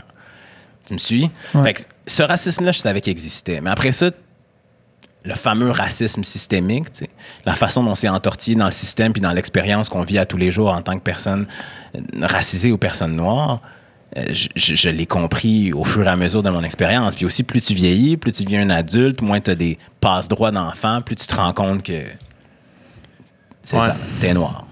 T'es noir puis t'es noir aux yeux des gens, puis c'est pas toujours positif pour le monde. Une fois que tu réfléchis au concept de racisme systémique puis que tu y penses pour de bon, tu essaies d'établir vraiment toute la façon que ça peut s'articuler dans la société, là, c'est vertigineux comment le problème il est ancré loin. C'est capoté. Puis comment... Vas-y. Non, j'allais juste dire, juste le fait que les gens qui gouvernent notre province refusent de nommer le fait que le racisme systémique existe, c'est une preuve indéniable que le racisme systémique existe. C'est drôle parce que ce débat-là, à chaque fois qu'ils se font poser la question en entrevue, les ministres libéraux, pas libéraux de la CAQ, ils disent mais là, on n'embarquera pas dans un débat de mots, tu sais, puis là, ça devient un débat de sémantique. Oui, regardez votre débat sémantique. Puis là, c'est comme c'est pas important le mot. Ben, si le mot est pas important, fais juste le dire. Si le mot est vraiment pas important, dis-le puis fais plaisir à tout le monde. Mais clairement. Le débat sémantique, on l'a vécu pendant 2 semaines là, avec le mot en N, le prime time à télé. Puis personne ne disait rien. Non. Mais si tu le dis pas puis si tu refuses de le prononcer, c'est parce que le mot, il y en a une importance. Fait que de dire que c'est juste un débat de mots, puis nanana, puis... C'est parce que je pense aussi que d'admettre que le racisme systémique existe, c'est d'admettre qu'il faut faire quelque chose. Exact. Qu'il faut changer le système. C'est ça, on a parlé avec Natacha Canapé-Fontaine qui est venue l'autre jour. Là. Puis c'était tout de suite après la mort de Justice Echaquan. Puis c'est exactement ça. C'est que si tu t'ajoutes le mot systémique, c'est OK, la responsabilité, c'est pas juste dire aux individus arrêtez d'être raciste, c'est pas fin. C'est comme l'État a une part de responsabilité à quelque chose, puis là-dedans, il faut faire quelque chose. Si tu pars from the top down, puis là, tu examines tout ce qui existe dans notre société, exactement, tous les paliers qui existent dans notre société, puis tu fais ça, il faut réformer ça, ça, il faut réformer ça, ça, il faut réformer ci, ça, il faut réformer ci. Tu sais, quand tu penses que c'est quoi, là, il y a 1 ou 0 policiers noirs à Québec, il y en a 0. SPVQ, il y en a 0. Ouais.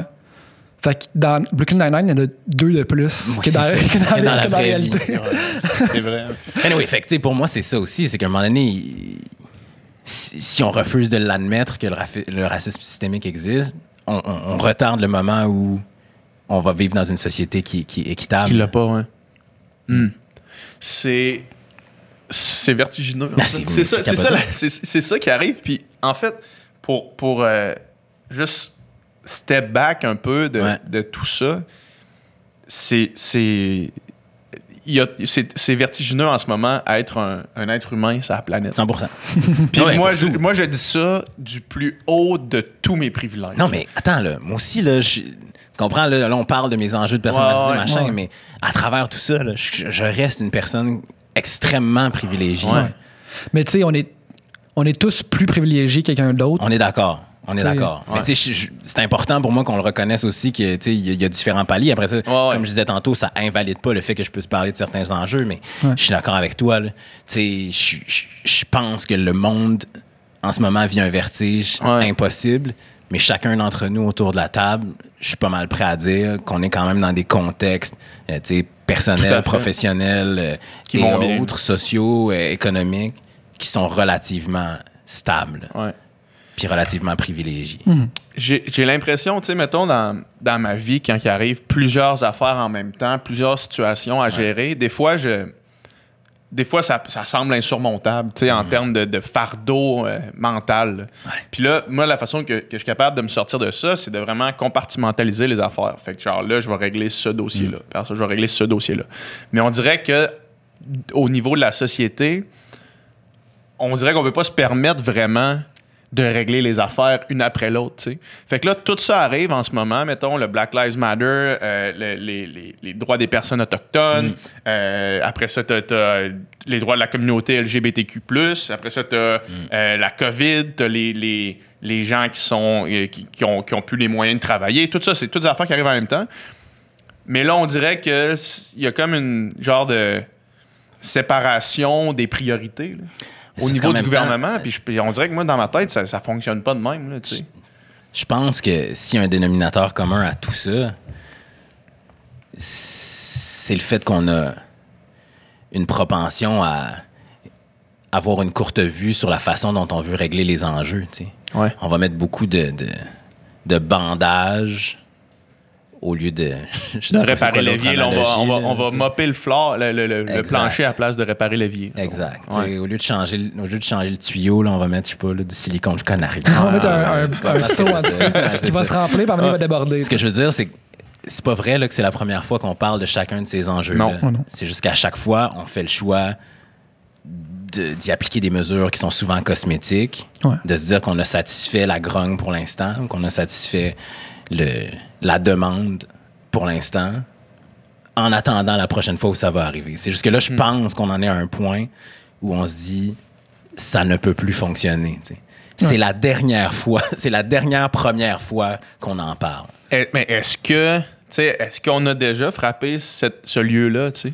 Le lieu collectif de dire là, cette fois-là, faut que ce soit la dernière fois, tu sais. C'est dur parce que moi, j'ai l'impression que moi, c'est mon sentiment, c'est que c'est la première fois dans ma vie à moi que je suis dans une posture où je me dis, là, c'est terminé. Tu sais. Ouais. Faut que ça se termine. Faut qu'on règle les enjeux climatiques. Il faut qu'on règle les enjeux de discrimination raciale. Faut qu'on règle les enjeux de discrimination envers les communautés LGBT. Tu sais, j'ai plus envie d'attendre parce que je pense qu'on devrait déjà être rendu là.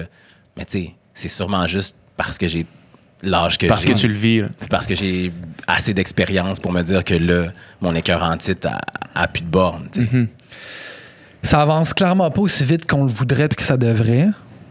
Mais je pense qu'à chaque fois qu'on en parle, c'est comme un petit pas de plus, tu sais. Un petit pas de plus en avant. Puis si tu regardes historiquement, je veux dire, v'là pas si longtemps, je veux dire, il y avait la ségrégation aux États-Unis, là, tu sais. Ça, c'est fou quand même. Souvent, ça m'arrive de penser à ça. V'là vraiment pas si longtemps, là. Tu sais, c'est pas loin, là. Non, c'est vraiment 60 pas ans, loin. là, à peine 60 ans. C'est ça, tu sais, c'est ça. Beaucoup de les monde lois de encore Jim vivant, là. Crow, C'est pas une affaire de, justement, là, tu sais, d'un siècle passé qu'il n'y a plus personne de vivant qui a vécu ça. Là. Non, là, tu sais, c'est dans l'histoire récente, là, tu sais. Fait que, tu sais, quand tu regardes ça, puis tu regardes la trajectoire que tu prends ça, oui, elle est sinueuse, puis oui, elle avance pas assez vite, mais je me dis, au moins, crime, j'ai l'impression qu'on recule pas. On a reculé pendant 4 ans avec Trump, mais tu sais, j'ai l'impression que la grande droite, là, on voudrait qu'elle aille plus vite, mais bon. C'est dur d'être patient. Ouais, c'est dur d'être en patient. crise C'est dur d'être patient quand on est dans la force de l'âge comme on l'est, nous, en ce moment. Ouais. Ouais. Tu sais, dans le sens où on a toutes les opportunités possibles. On a la force physique, la force mentale, l'énergie de mettre l'épaule à la roue pour que les choses changent, là, pour utiliser un anglicisme. Puis ça avancera pas plus vite parce que nous, on est prêts à ce que ça se passe. Ben, C'est quasiment égocentrique. Là, tu sais, nous, on fait notre bout de chemin autant que les boomers, quand ils étaient jeunes, ils ont fait leur bout de chemin, là, tu sais, puis après ça, là, on reprend le flambeau, on fait un bout, puis après ça, on va repasser le flambeau à la prochaine, puis ça va continuer de même, tu sais. Je me demande si, par contre, la génération qui nous a précédés avait autant confiance en nous que moi, j'ai confiance en la génération qui s'en vient. Je pense... Moi, j'ai jamais... Non, c'est ça. Non. Parce que là, on les voit, les jeunes, puis on les voit, les jeunes. Non, mais... moi aussi, je me sens... On est émerveillés de à quel point ils sont, entre guillemets, woke, là. Tu sais, puis j'écoutais la conversation que tu as eue avec Corneille sur son podcast, là, qui est excellente, d'ailleurs. Quel homme incroyable. Mon idole de jeunesse. Je peux pas vous dire à quel point... En tout cas, on en parlera à la fin. Ouais, mais t'as conté l'histoire du trench coat, on en reparlera. On met ça en onglet. Ouais. Puis, lui, il dit, je regarde ton fils de 10 ans, puis ça lui donne un espoir au bout, là, parce que lui, justement, ces questions-là d'inclusion, c'est quasiment réglé, là, guillemets, dans sa tête. C'est comme, c'est juste normal. Ouais. Puis, fait que c'est sûr que ça donne espoir. T'sais. C'est sûr. Puis après ça, crime, mettons, nos parents, nos grands-parents, je veux dire... C'était le clergé, là, tu sais, on part de loin, là. Ils ont fait leur lutte aussi, tu sais, c'était d'autres luttes, tu sais, puis on a avancé, puis là, c'est des nouvelles luttes, tu sais. Non, mais c'est... Moi, comme je vous dis, là, j'ose croire, là, je touche le gros bois là, de cette belle table. Que la génération qui nous suit, c'est la génération qui va régler une grosse partie des enjeux auxquels on fait face. Ils vont les régler avec notre aide. Ouais. C'est une chose qui est sûre. Là. Par exemple, les enjeux climatiques, environnementaux, on ne pourra pas attendre qu'elles soient dans des postes décisionnels pour que ça se passe. C'est maintenant qu'il faut que ça se passe. Mais c'est leur énergie qui devrait nous porter à faire ces affaires-là. Puis comme je le disais tantôt, quand je jase avec les jeunes du comité de jeunes chez Tel Jeune, puis que je les entends parler de ces enjeux-là, puis de voir leurs réflexions, puis de voir à quel point ils sont capables aussi de comprendre concrètement ce qu'ils peuvent faire pour faire bouger les choses, c'est hyper rassurant. Après ça, quand moi je leur dis ce que je vous ai dit, c'est-à-dire j'ai jamais eu confiance en une génération comme j'ai confiance en la vôtre, ils sont quand même un peu en train de faire du calme, garçon. Là, on n'est pas parfait. Exact. Des colons, il y en a encore. Là. C'est vrai qu'on a les réseaux sociaux, puis c'est vrai qu'on est capable, on a l'air globalement, collectivement woke, mais c'est pas vrai que tous les gens de notre entourage sont des personnes qui contribuent là, à la conversation puis à l'action qui se doit être fait. Fait qu'il faut quand même pas abandonner cette éducation-là. Mais crime que... Moi, j'y suivrais n'importe où. Mais c'est... Excuse, vas-y. Moi, où est-ce que semble avoir un problème dans la société dans laquelle on fonctionne par rapport à ça, c'est que quand tu regardes, mettons,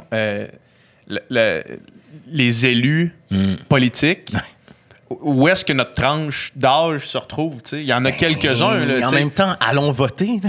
Je pense que c'est hier. Même les gens qui se présentent, tu sais. Non, je comprends. Ça te prend une expérience politique, puis l'expérience politique est acquise avec le temps, puis le temps fait que t'es dans une génération en haut, puis là... En même temps, si t'as la motivation, si t'as le feu au cul, là, je pense à Joël Lightbound, là, qui est au Parti libéral du Canada, avec qui j'allais au secondaire, là, puis ça dit rien sur mes allégeances politiques personnelles. Mais quand je regarde ce gars-là, qui, quand on avait 8, 9, 10 ans, disait, moi, un jour, je vais devenir premier ministre du Canada, puis qui aujourd'hui est député, puis qui a un rôle important au sein du Parti libéral, puis au sein du gouvernement, je me dis... Quand tu veux, tu peux. Ouais. Puis quand je dis qu'il faut aller voter, hier, je regardais les statistiques.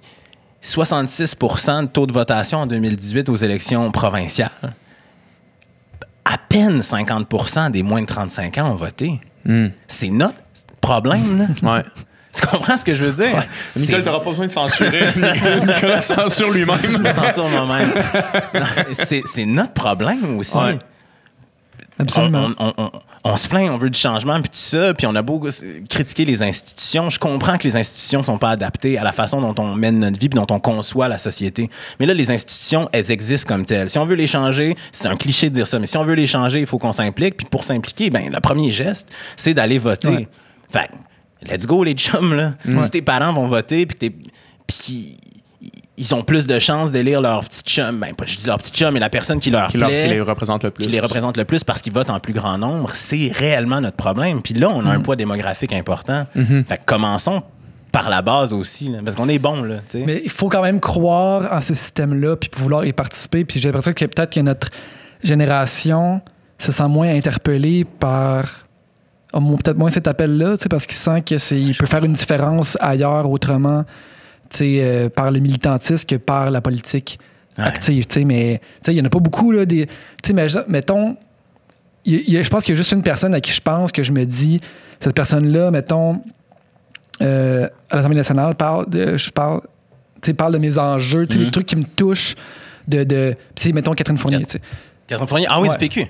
Là, indépendante. Là. OK, ouais, elle est indépendante, c'est vrai. Mais tu sais, oui, il y en a d'autres, là, Catherine Dorion, puis Gabriel Nadeau-Dubois. En fait, il y en a plus qu'un, là, mais que vraiment, mettons, ce qui, moi, me travaille, me préoccupe, eux autres, ils les amènent, puis ils ont ces débats-là, puis ils proposent des lois pour faire des changements. Tu sais, justement, il y a plein de... J'avais l'exemple de Catherine Fournier parce que je trouve que souvent, mettons, il y a une genre de polémique... quand, mettons, il y a eu les dénonciations, quand il y a eu, mettons, la montée vraiment qu'on sentait la montée du conspirationnisme, ben c'est que, OK, il y a une problématique, puis comme elle est connectée un peu plus sur les réseaux que, mettons, François Legault, là, tu sais, ben, elle le voit peut-être plus rapidement, tu sais, ces espèces de mouvements-là, ou ces espèces de nouvelles, de revendications alternatives, mettons, là, qu'on n'entend pas dans les grands médias. Souvent, tu sais, mettons, c'est comme l'affaire d'Elisabeth Rioux.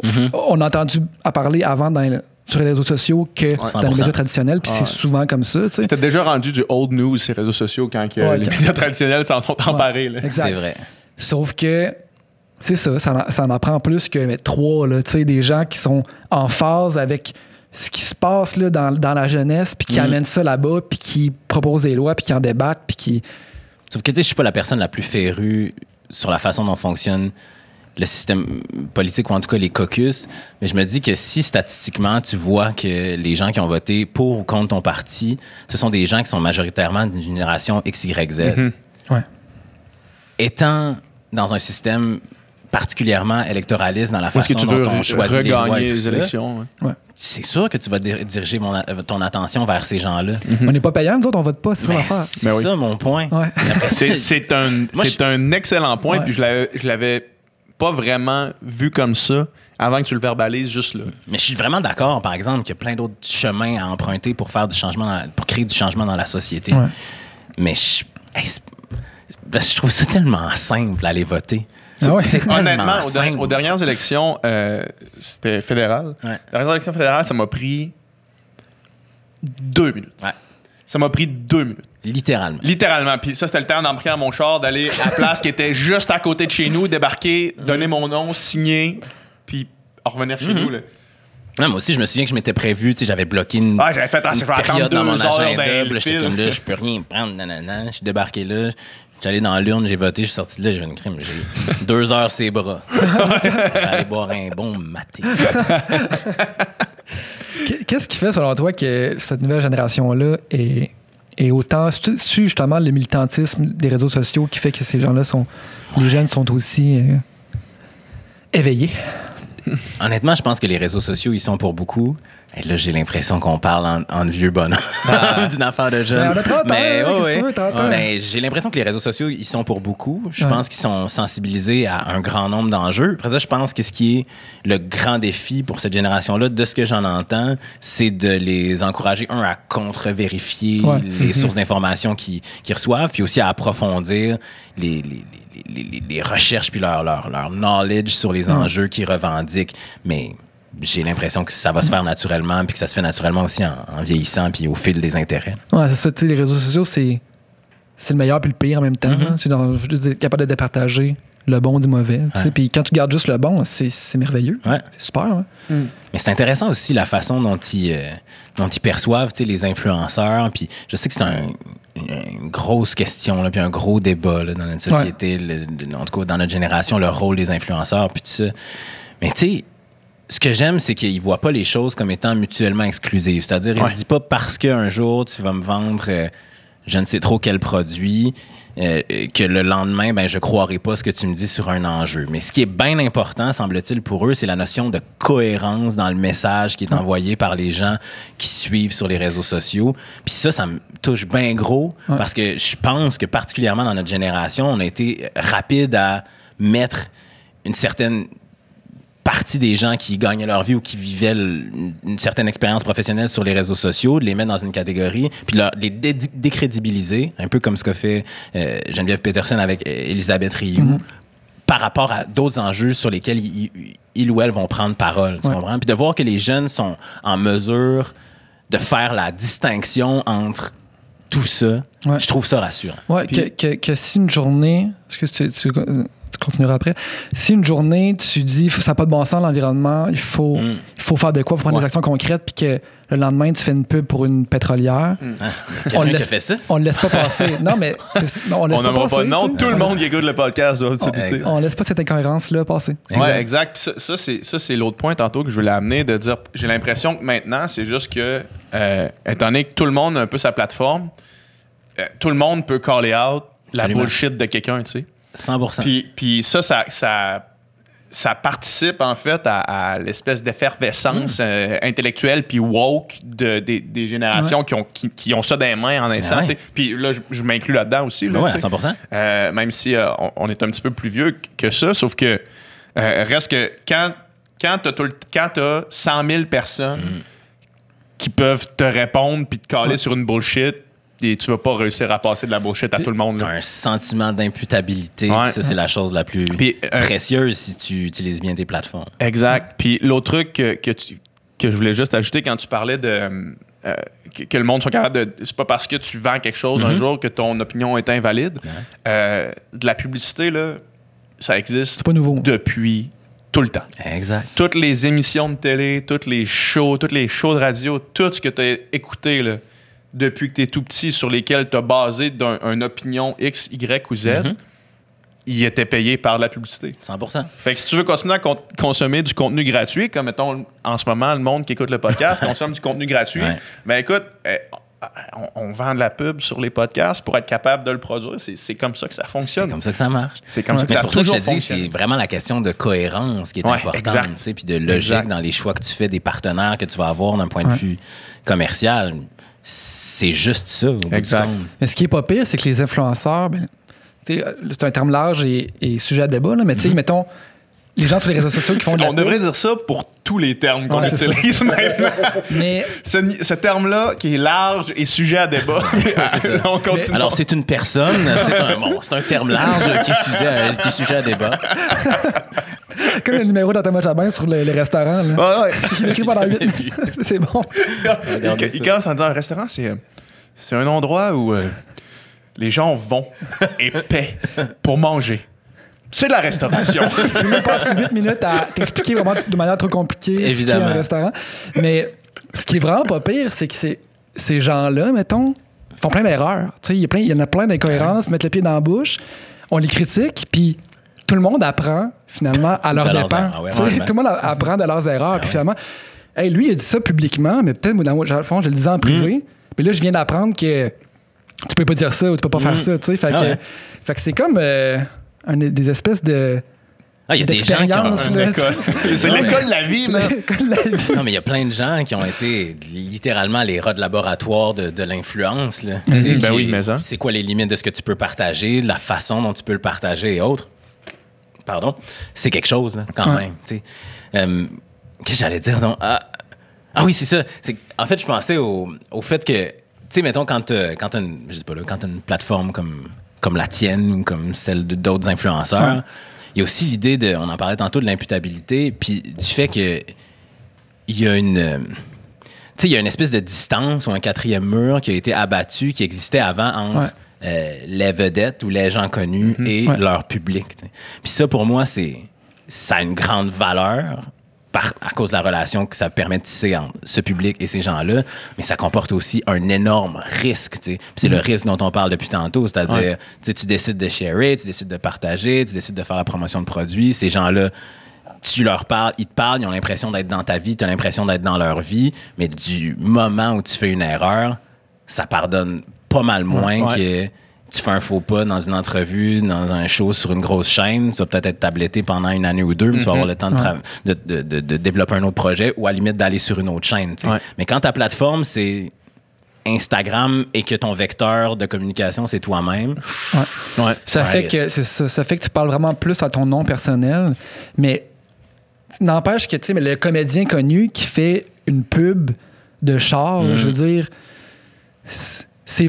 il joue pas le rôle de quelqu'un qui est devant un char, là, tu sais, c'est lui qui est devant un char pareil, puis il prend la décision, puis on dirait que les enjeux éthiques, ils étaient déjà là, finalement, tu sais, puis tu sais, mettons, on en parlait un petit peu plus tôt avec Léa, mais tu sais, tout était déjà là, c'est juste le médium qui a changé, dans le sens que... C'est une question de code. C'est des codes qu'on a appris à accepter. Je veux dire, c'est comme parler de la marijuana puis de l'alcool. C'est la même chose. Les codes autour de l'alcool, on les a acceptés d'une certaine façon.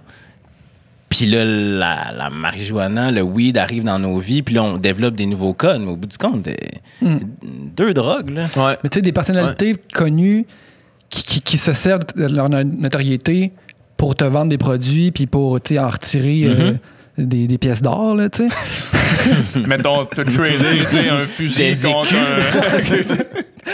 Puis qu'on s'intéresse aussi à leur vie personnelle. Je veux dire, c'est pas apparu avec Instagram. Là. Je veux dire, le séjour existait déjà avant. C'est la question de contrôle. Là. Je pense que c'est principalement ça la grosse différence. C'est pour ça que tantôt, je disais, tu sais, c'est ce que je respecte là, aussi du travail, tu sais, des gens qui principalement gagnent leur vie à travers les réseaux sociaux. C'est tu trouves la fine ligne entre ce que tu as envie de partager puis ce que tu n'as pas envie de partager, de ta vie personnelle, de ta vie professionnelle, de ce qui t'entoure, puis tout ça. Mais il y a juste toi ou presque qui est en contrôle de ce partage-là, de cette ligne-là que tu mets. Tandis que, je sais pas, quelqu'un qui fait une entrevue dans le 7 jours, dans le Éco-Vedette, qui a un agent, qui a une agente, machin, il y a des gens pour quand même enforce une espèce de... Je sais pas comment dire ça, une espèce de bouclier de protection autour de la personnalité publique, tu sais. Je suis pas sûr que c'est clair là, ce que je veux dire, mais... C'est une ligne éditoriale d'un éditeur, tu sais. Quand t'es sur les réseaux sociaux, t'es ton propre éditeur, là. Tu sais, il y a personne qui va venir te voir faire genre, hey, ce texte-là, faudrait que tu le changes. C'est ça. Puis ça, c'est le problème, là, c'est ça le danger. C'est ça. Puis tu sais, mais... Je veux dire, au moins, après ça, la seule personne qui va retirer des profits de tes décisions puis comment tu décides de te mettre en scène, c'est toi-même. Tu sais, je veux dire, Britney Spears qui se faisait dire porte-ci, porte ça, puis on va te mettre en avant, puis il y a du monde, là, des hommes là, qui s'en ont mis plein les poches avec ça, tu sais. Puis à ses dépens à elle, tu sais. Tandis que là, tu décides de mettre en scène d'une certaine façon, de porter plus ou moins de vêtements selon ta décision, ben tu sais, au moins... T'es en contrôle, c'est toi qui mets tes propres limites, puis c'est toi qui en retires les écus. Les bénéfices, mais les bénéfices, quand c'est des bénéfices, puis les conséquences, quand c'est des conséquences. Ouais, exact. C'est... Prends plus de risques. Exact. Pour potentiellement plus de bénéfices, mais... Ouais. il y a aussi des potentielles conséquences qui Après peuvent venir ça- en bout de ligne. Après ça, tu sais, t'as des gens qui ont des gros followings comme ça qui se dissocient de la responsabilité qu'ils ont envers leur public. Puis ça, je pense que tu peux pas faire ça. Non. Parce que, tu sais, même si tu dis, ben, mais j'ai pas choisi, moi, d'avoir 200 000 abonnés, c'est juste que je fais ça, puis les gens me suivent, nanana, puis j'ai jamais revendiqué d'être un exemple, quoi que ce soit. Fine, mais C'est pas toi qui dans décides, la réalité, t'en as eu une influence. Puis t'en as eu un exemple, même si t'as jamais voulu en être un. Tu sais, le seul cas où ça pourrait être acceptable comme explication, c'est quelqu'un qui réellement ne s'est jamais servi de sa plateforme pour obtenir un bénéfice quelconque dans sa vie. Si c'est ça, puis que t'es juste... se rendre à 200 000 abonnés sans jamais avoir fait ça, c'est impossible. Ben, là. c'est Ça ce que arrive je pense. pas. C'est T'as ce que déjà je pense vendu aussi. des billets pour ton show. T'as déjà... C'est ça. Ça aurait été possible là, tu sais, au début des réseaux sociaux, quand c'était beaucoup plus tu sais, organique, puis que bon, les gens pouvaient tomber sur tes affaires, puis que ça grossissait de façon exponentielle vraiment rapidement. Mais aujourd'hui, tu pars de zéro, tu te rends à 200 000, puis tu me dis que t'en as obtenu aucun bénéfice. Mais non. J'y crois pas. là. Fait que c'est ça. impossible. Fait que t'en as un exemple pareil, tu sais, puis t'es responsable de 100%. des valeurs que tu transmets finalement. Fait qu'on a le droit aussi de les critiquer quand on juge qu'on est en désaccord. Surtout avec ça. si tu joues sur la proximité. Ouais. Tu sais, moi, c'est ce qui me dérangerait le plus si quelqu'un se dédouanait d'avoir une responsabilité envers son public. C'est que, tu sais, justement, pour te rendre à 200 ou 100 ou peu importe, là, pour avoir gagné des abonnés, c'est sûr que tu joues sur la notion de proximité avec les gens qui te suivent. Comme je disais tantôt, tu es dans leur vie, ils sont dans ta vie, tu leur donnes l'impression, du moins, d'être dans ta vie. Fait qu'après ça, de te dédouaner puis d'avoir l'impression que tu n'as aucune responsabilité envers eux, j'y crois pas tant que ça. C'est clair. Je veux qu'on revienne sur l'onglet qu'on a ouvert tantôt de oui. ton entrevue. On ramène ça là. Ouais, Corneille. Toi, comment t'as... Tu dis que c'est un idole de ta jeunesse, fait que Complètement. j'imagine que tu étais heureux de le rencontrer. Incroyable. Tu l'avais-tu déjà rencontré avant? C'était la première fois que je le rencontrais, t'imagines, en 32 ans de vie. Ouais. Fou raide. Tu sais, j'en ai parlé dans son podcast, mais tu sais, pour moi, Corneille, ça a été un vrai modèle visible. Ouais. Tu sais, quand t'es jeune, justement, que tu grandis dans un milieu où il n'y a pas beaucoup de diversité, où il y a peu de gens qui te ressemblent, à part mon frère, qui a été d'ailleurs mon second modèle parce que je l'ai suivi dans à peu près tout ce qu'il a fait dans sa vie en étant jeune, t'as besoin de voir que quelqu'un qui te ressemble, tu sais, outre ce qu'il fait, ce qu'il chante, puis tout ça, mais juste que quelqu'un qui te ressemble peut être un modèle positif, il peut exister dans la sphère publique. Parce que j'ai souvent eu cette conversation-là avec certains de mes amis là, qui sont blancs. Puis je leur disais, tu sais, jamais toi, tu t'es demandé pourquoi tu tripes sur Brad Pitt ou Leonardo DiCaprio ou peu importe. Ouais. Identitairement, physiquement, vous ressemblez plus ou moins. Bref, tu peux t'identifier à cette personne-là. Moi, je peux m'identifier à cette personne-là parce qu'elle est. Mais quand T'avais-tu elle te des idoles ressemble pas, blancs ou t'en avais-tu? j'en ai. Jeune, non. Je me suis rendu compte de ça. C'est vraiment venu plus tard. C'est vrai que la plupart de mes idoles dans mon métier, c'est des gens qui sont blancs. Tu sais, on parle de George Stroumboulopoulos ou de Zane Lowe ou de Christiane Charette ou qu'importe. Mais c'est vraiment venu plus d'un point de vue professionnel puis de l'exécution du travail que des idoles viscérales, là, tu sais, de genre, tu sais pas pourquoi tu tripes, mais tu tripes. Là. Puis Corneille a fait partie un peu de ces gens-là. Tu sais, je voulais m'habiller comme lui, je voulais avoir des cheveux comme lui, je voulais chanter comme lui, parce qu'il y avait quelque chose de magnétique, c'était une influence positive. Puis ça me démontrait aussi que c'était possible d'exister dans la sphère médiatique publique en étant une personne comme ce que j'étais ou ce que je suis encore, une personne noire. Puis moi, tu sais, je peux pas dire que très jeune, je savais que je voulais faire exactement ce que je fais aujourd'hui, mais très jeune, j'ai su que ça allait se passer dans cette sphère-là. Tu sais, puis j'avais besoin d'avoir des modèles à quelque part. C'est vrai que c'est une bonne réflexion de se dire, tu sais, en fait, ça amène encore plus, de façon plus pertinente, la question de la représentativité parce que, effectivement, ton idole viscérale que tu veux suivre à tout prix, c'est quelqu'un qui te ressemble. Ben oui. Fait que ce raisonnement-là ramène ça vraiment plus de l'avant-plan, on dirait. Tu sais, après le décès de Chadwick Boseman, là, il y a eu plein de publications sur Instagram, sur TikTok, de parents qui filmaient leurs enfants avec des statuettes de Black Panther puis tout ça.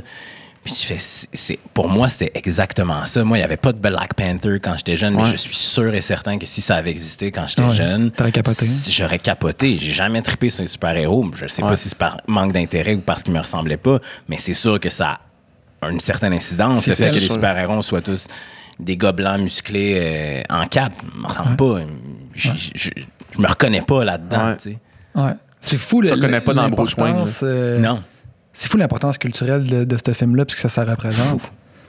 Moi, quand je suis allé voir ce film-là au cinéma, outre le fait que c'est un excellent film, là, je pense qu'on peut tous être d'accord là-dessus, mais tu sais, pleurer, mon gars, puis pour aucune raison, puis en même temps pour toutes les raisons du monde, là, mais tu sais, te sentir visible. Tu sais, ce moment-là, mettons, aller voir Black Panther, il y a peut-être des gens qui vont trouver ça super vulgaire comme comparaison, là, mais aller voir Black Panther, c'est l'élection de Barack Obama en 2008, puis c'est le discours de Kamala Harris la semaine dernière. C'est des moments clés dans l'expérience d'une personne noire qui peuvent pas être refaits, puis qui sont déterminants pour la suite des choses. 100%. C'est tellement rare dans la culture mainstream qu'on célèbre la culture africaine, en fait. Ça arrive presque jamais. Là. C'est comme on n'en parle pas, on la connaît pas. Puis là, t'as un film qui célèbre cette culture-là, t'entends de la musique, tu sais. Le gars, il fait de la musique de ça, c'est un Suédois, là. Mais il est allé, il crisse 2 mois en Afrique. Tu sais, il a utilisé des instruments, des instruments, puis il a appris la musique, puis il l'a fait, tu sais, en partage, puis en métissage, puis tu choisis quand même, si je ne m'abuse, Kendrick comme à la production exécutive de cette trame sonore-là, tu sais, SZA puis Kendrick pour le premier extrait qui est sorti. Tu sais, il y a des choix conscients là, de représentativité de la culture noire qui est pas juste justement autour de cette conversation-là à propos de la diversité. Puis c'est ça aussi la force de ce film-là. Puis c'est ça qui fait que c'est aussi fort. Puis ça revient à ce qu'on disait tantôt. C'est que man, tu regardes un film qui est pas en train de te dire ces personnages sont noirs, les enjeux autour de leur vie existent parce qu'ils sont noirs, mais c'est juste leur univers qui est mis en valeur. Je connais zéro, mettons, les dessous, ou tu sais, qui est derrière ce film-là, mais j'ai pas l'impression que c'est un regard de blanc. J'ai l'impression que les artisans de ce film-là, je le sais pas, mais l'impression que j'ai quand je le regarde, c'est que c'est vraiment la communauté. Là, 100%. Là, j'oublie le nom du réalisateur, mais c'est définitivement un homme noir qui était relativement jeune aussi. Ah mon Dieu, je vais me faire tirer des tomates. Mais bref. Même chose quand j'écoute Get Out. Mettons Jordan Peele. 100% Jordan Peele, c'est pas un personnage noir dans le regard du blanc. Un personnage noir dans le regard de mais tu vois, c'est ça. Puis ça revient exactement à ce que je disais tantôt. C'est que tu peux pas faire des films ou créer du contenu avec des gens qui sont issus de la diversité puis espérer que cette diversité-là soit incarnée puis qu'elle s'exprime de façon organique s'il n'y a pas un safe space autour de ces gens-là pour leur permettre de s'exprimer comme ils sont. Les codes, puis c'est pas un reproche là, que je fais en ce moment, mais les codes qui existent dans la façon dont on crée du contenu, disons-le comme ça en général, particulièrement dans les médias traditionnels, ils ont été créés par des personnes de race blanche. Ils ne connaissent ou elles ne connaissent rien d'autre. Fait que c'est normal que ce soit ça les C'est ça, c'est pas un reproche non plus de dire ça. Là, mais ça fait partie de notre fameux racisme systémique. Mais du jour où t'as un producteur ou t'as un diffuseur ou t'as un représentant d'un diffuseur qui est une personne racisée, machin, qui comprend les codes, qui comprend le langage, qui comprend l'interprétation de ce que tu mets à l'écran, soudainement, t'es complètement ailleurs. Parce que t'as une réelle conversation puis t'as une réelle compréhension. Puis tu sais, de faire comprendre une expérience, là, ou la somme d'une expérience ou la somme de ton vécu qui s'exprime à travers ton travail en mots à quelqu'un qui ne l'a jamais vécu, c'est compliqué en tabarouette. Mais oui. Puis pour trouver je pense pas que ça se puisse de trouver les bons mots puis la bonne sémantique, justement, pour arriver à faire comprendre à quelqu'un qui a aucune idée de cette expérience-là exactement ce que tu veux faire quand tu dis hey, moi, j'aimerais ça faire un show avec des personnes issues de la diversité et ou racisées, puis que ce soit pas à propos de ça. Complexe. Il y en a, on commence à en voir des shows que c'est ça l'esprit, mais pas au Québec encore, mais c'est pas, mettons, des shows british ou des shows... Ils sont très avancés. C'est ça, ils sont en avance sur nous autres. On dirait que c'est plus ancré, c'est plus normal. cette diversité-là, puis on n'a pas besoin de l'adresser nécessairement tout le temps. Mais tu sais, moi, un de mes shows préférés des dernières années, c'est Patriot Act, avec Hassan Minhaj, l'humoriste indo-américain. Puis c'était ça, tu sais, c'était un talk show sur un magnifique plateau où c'était un explainer de 1 demi-heure, mais dans son public, lui étant indien, dans son public, c'était majoritairement des black and brown people. Il ne se gênait pas pour faire des blagues à propos de ça, pour faire des références à propos de son expérience d'immigrant, son expérience avec ses parents, puis tout ça. Puis moi, de regarder un show comme ça m'a tellement fait de bien, parce que tu fais, hey, enfin, tu sais, des blagues ou une façon de s'exprimer, une façon d'aborder des sujets qui exclut à quelque part la majorité blanche et qui m'inclut moi d'abord et avant tout. Ouais. Puis dans le fond, c'est ça que tu te rends compte, c'est que souvent, quand tu regardes des shows de télé qui sont faits ici ou ailleurs, tu te sens comme si tu regardes from the outside looking in, là, tu comprends? Puis ça en fait pas un contenu moins bon, c'est juste que tu sens pas que t'es dedans. Là. T'es pas au cœur de l'expérience de ce que le show veut te faire vivre, ce que ce show-là veut te faire vivre. Puis il y a une vraie différence. Puis moi, en tout cas, ce que je souhaite dans le futur, c'est de pouvoir voir des shows qui vont faire vivre ça à des jeunes, à du monde des générations qui nous suivent. Fait que, bref, quand t'as vu le trench coat à Corneille, t'es allé t'acheter le même. J'en ai reparlé à ma mère après. 100%. Ma mère se souvenait très bien du moment. Là. T'as vu le clip de Corneille, t'as fait « Je veux ce manteau-là ». Je veux un trench coat semblable. On est allé c'est malade. Au Simons de Place Sainte-Foy, les chums. Of course. Yes. Là où tout mon linge provient. Encore le seul endroit où est-ce que j'achète mes vêtements. Là où tous mes amis ont travaillé au secondaire, je pense. Dans des sous trop grands. Toujours l'ami qui arrivait avec des cravates au secondaire parce qu'il travaillait chez Simons. Exact. Ouais, les gars qui... Toujours des sous trop grands. Mais oui. Allez voir un peu au Simons en fin de semaine. Fait quoi? On est allé au Simons. Secondaire, là, l'espèce de gilet de laine ligné de même, le jab. J'en ai porté un tabarnak. Mais c'est aussi, là, tu pouvais trouver du Volcom, mon gars. Au Simons, la totale, les marques. Là. Je me rappelle l'année, j'étais avec JP dans l'autobus, puis il y avait 3 gars qui avaient son T-shirt. On s'habillait tous au Simons. On s'en allait chez nous dans le bus, il y avait 3 gars qui avaient son T-shirt. Là, le monde doit être comment? Mais là, vous devriez aller dans des friperies, commander en ligne. Ouais. Non, man, on est des enfants des années 90. Là. Oublie, c'était Simons ou rien à Québec. C'est ça qui se passe. Ah, mon gars. Tout. Mon habit de balle, c'est du Simons aussi. Moi aussi. Tout, la totale. Ouais. Moi, c'était Morse. Oh ouais, t'as osé? Ouais. T'as été un traître. Bonne coupe, bon prix. Bonne réputation, Morse. Moi, je l'ai encore, mon habit. Tu sais, j'ai ça, j'ai fait des rénos chez nous, fait que j'ai comme tout mis dans des boîtes puis des housses. Ouais. Puis là, j'ai retrouvé mon habit de balle. C'est une horreur sans nom. Là. Une horreur sans nom que, en plus, probablement que t'as jamais reporté. Jamais. Ouais. Ah, faux. Je l'ai reporté une fois, mais je l'ai reporté en partie, mais jamais la totale. Okay. Tu sais, le veston bleu poudre, les pantalons blancs, les souliers blancs, la chemise pantalons blancs, souliers blancs. Tout est allé. Nous autres, on était quasiment pareils, on s'en est jamais parlé, puis on était avec le même suit. Le même suit, la même couleur de chemise, la même couleur de cravate. Mais les gars sont connectés. Là. Les gars se sont pas parlé, regarde, c'est des amis. Mais c'est surtout la coupe, tu sais, mettons. Moi, je l'ai reporté une couple de fois. Mais tu sais, j'avais 16 ans, puis je devais peser 15-20 livres de moins. Puis tu fais encore. Mais il est trop grand. Ben c'est ça. Il est trop grand. C'était ça à l'époque. À quel point il me faisait pas. Les photos de notre balle, on n'est pas les gars les plus sharp. Les pantalons tellement mal ajustés, tellement larges, tellement grands. Je suis comme... Voir quand on portait ça, puis c'était comme la norme. Checkez ça, les gars. Oh my God! Puis j'avais les cheveux longs en plus à ce moment-là. Là, j'avais des dreads, je posais pas. Pour ceux qui nous écoutent... On va Nicolas avec un suit, un chapeau blanc, puis ce qui me semble être des dreads. Ça, c'est 100% des dreads, une belle petite cravate. Non, c'est sur mon Instagram, là, vous irez voir ça. C'est très solide. On évolue, on change maintenant. J'ai que du noir dans ma garde-robe. Je pense que c'est le traumatisme. Exact. Ça, c'était la goutte de trop. Là. De juin 2005, j'ai fait c'est terminé. C'est fini. All right. Nicolas, où est-ce qu'on te suit? Qu'est-ce qu'on check de tes projets en ce moment? Mon Dieu, je fais de la radio les vendredis soirs à 21h à Radio-Canada, ici Première. L'émission s'appelle Jusqu'au bout. Ça s'écoute bien Toujours aussi dit, by the way, rattrapage. que tous tes projets à Radio-Can, j'adore ça. Ben, c'est gentil, merci. vraiment. Là, on est vraiment sur la musique. On est, tu sais, c'est vraiment des vendredis soirs musicaux. On joue juste des nouveaux artistes locaux. C'est comme un peu mon rêve des dernières années. Ouais. Fait que je suis bien Est-ce que content tu as de encore faire le ça. podcast simultanément à ça? Oui, on fait toujours union avec Alex. Non, je te dirais qu'avec la pandémie, on a été très relax sur le podcast depuis presque la dernière année. On a dû faire 2 épisodes, mais j'ose croire qu'on va se remettre. Fait que quand je te demande si le podcast existe encore, tu me dis 2 Mais je veux épisodes dire, dans la dernière année. je veux dire, il existe encore dans ma tête. Ouais, ok. Non, très sincèrement, c'est ça. J'ai fait des rénaux chez nous. Fait que là, on est en train de déménager le studio dans mon très sous-sol.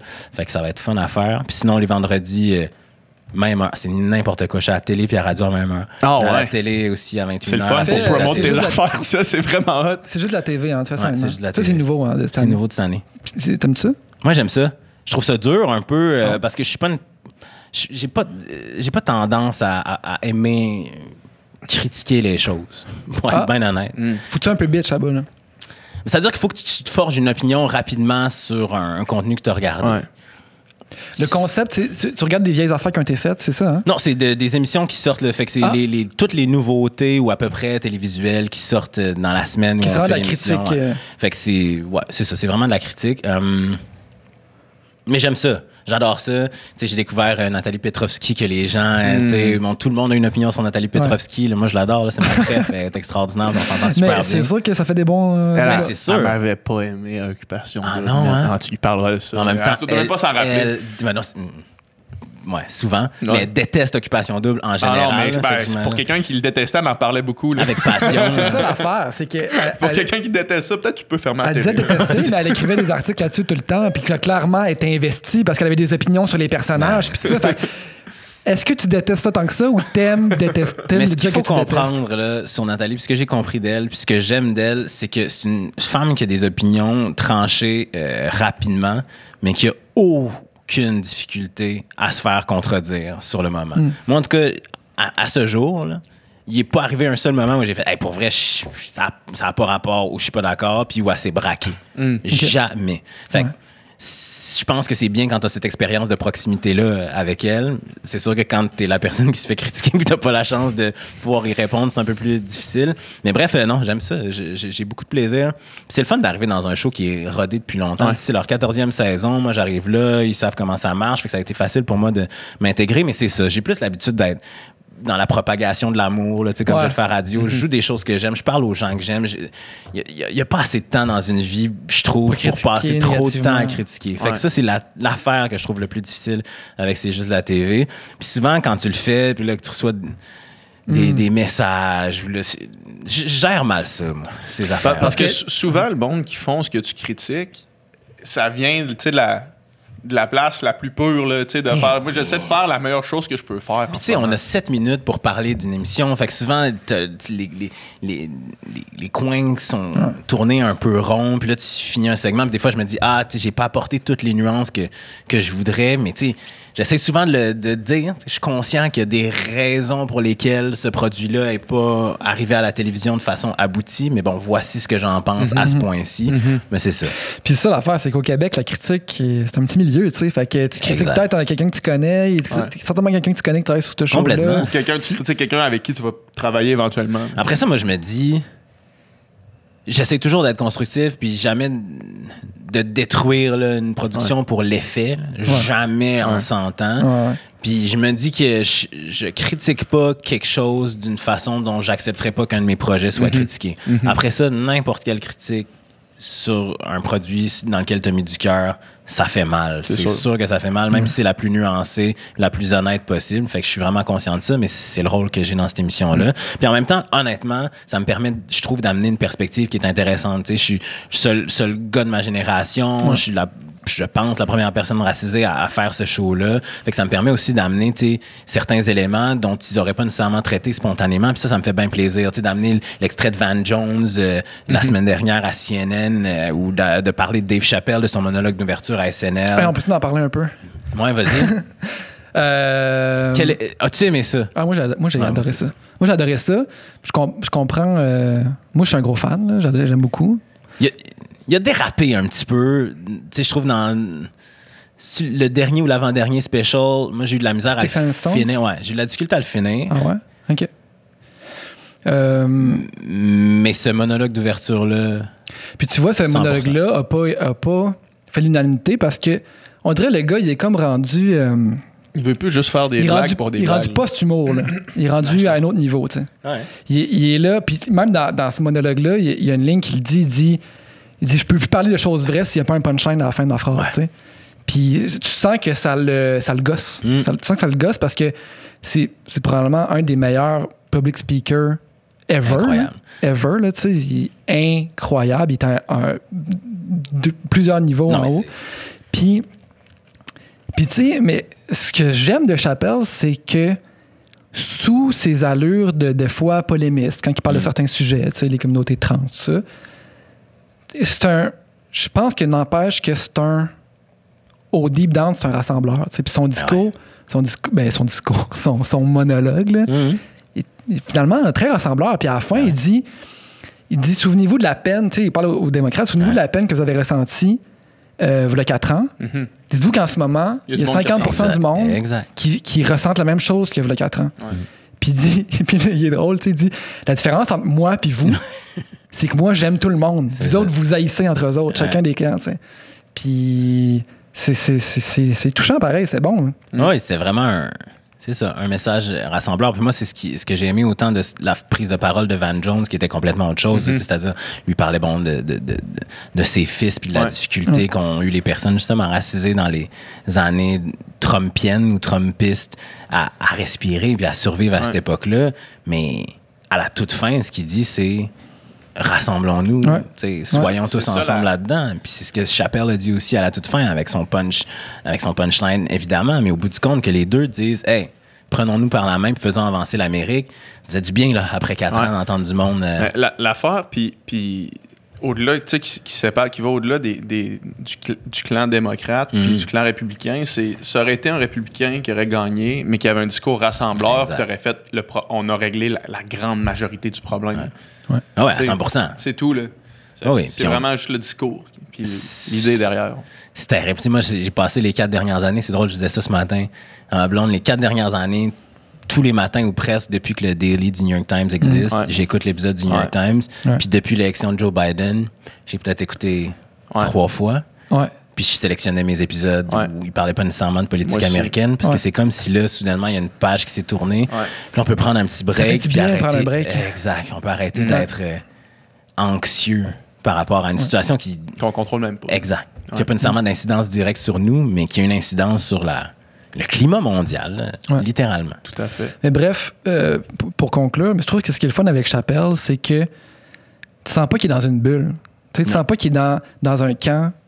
Tu sais, le gars, il habite en Ohio. Là. Je veux dire, ça va de Trump en Ohio. Puis le gars, ses voisins, c'est ça. Puis il en parle dans son monologue, d'ailleurs. Puis il parle avec ses voisins. Puis il fait des shows dans le champ, dans le cornfield à côté. Puis c'est comme rafraîchissant d'avoir quelqu'un qui est pas... qui est, comme on dirait, au-dessus de cette polarisation-là. Mais il est rendu à un point dans sa carrière où... Tu sais, he takes no bullshit. Ouais, exact.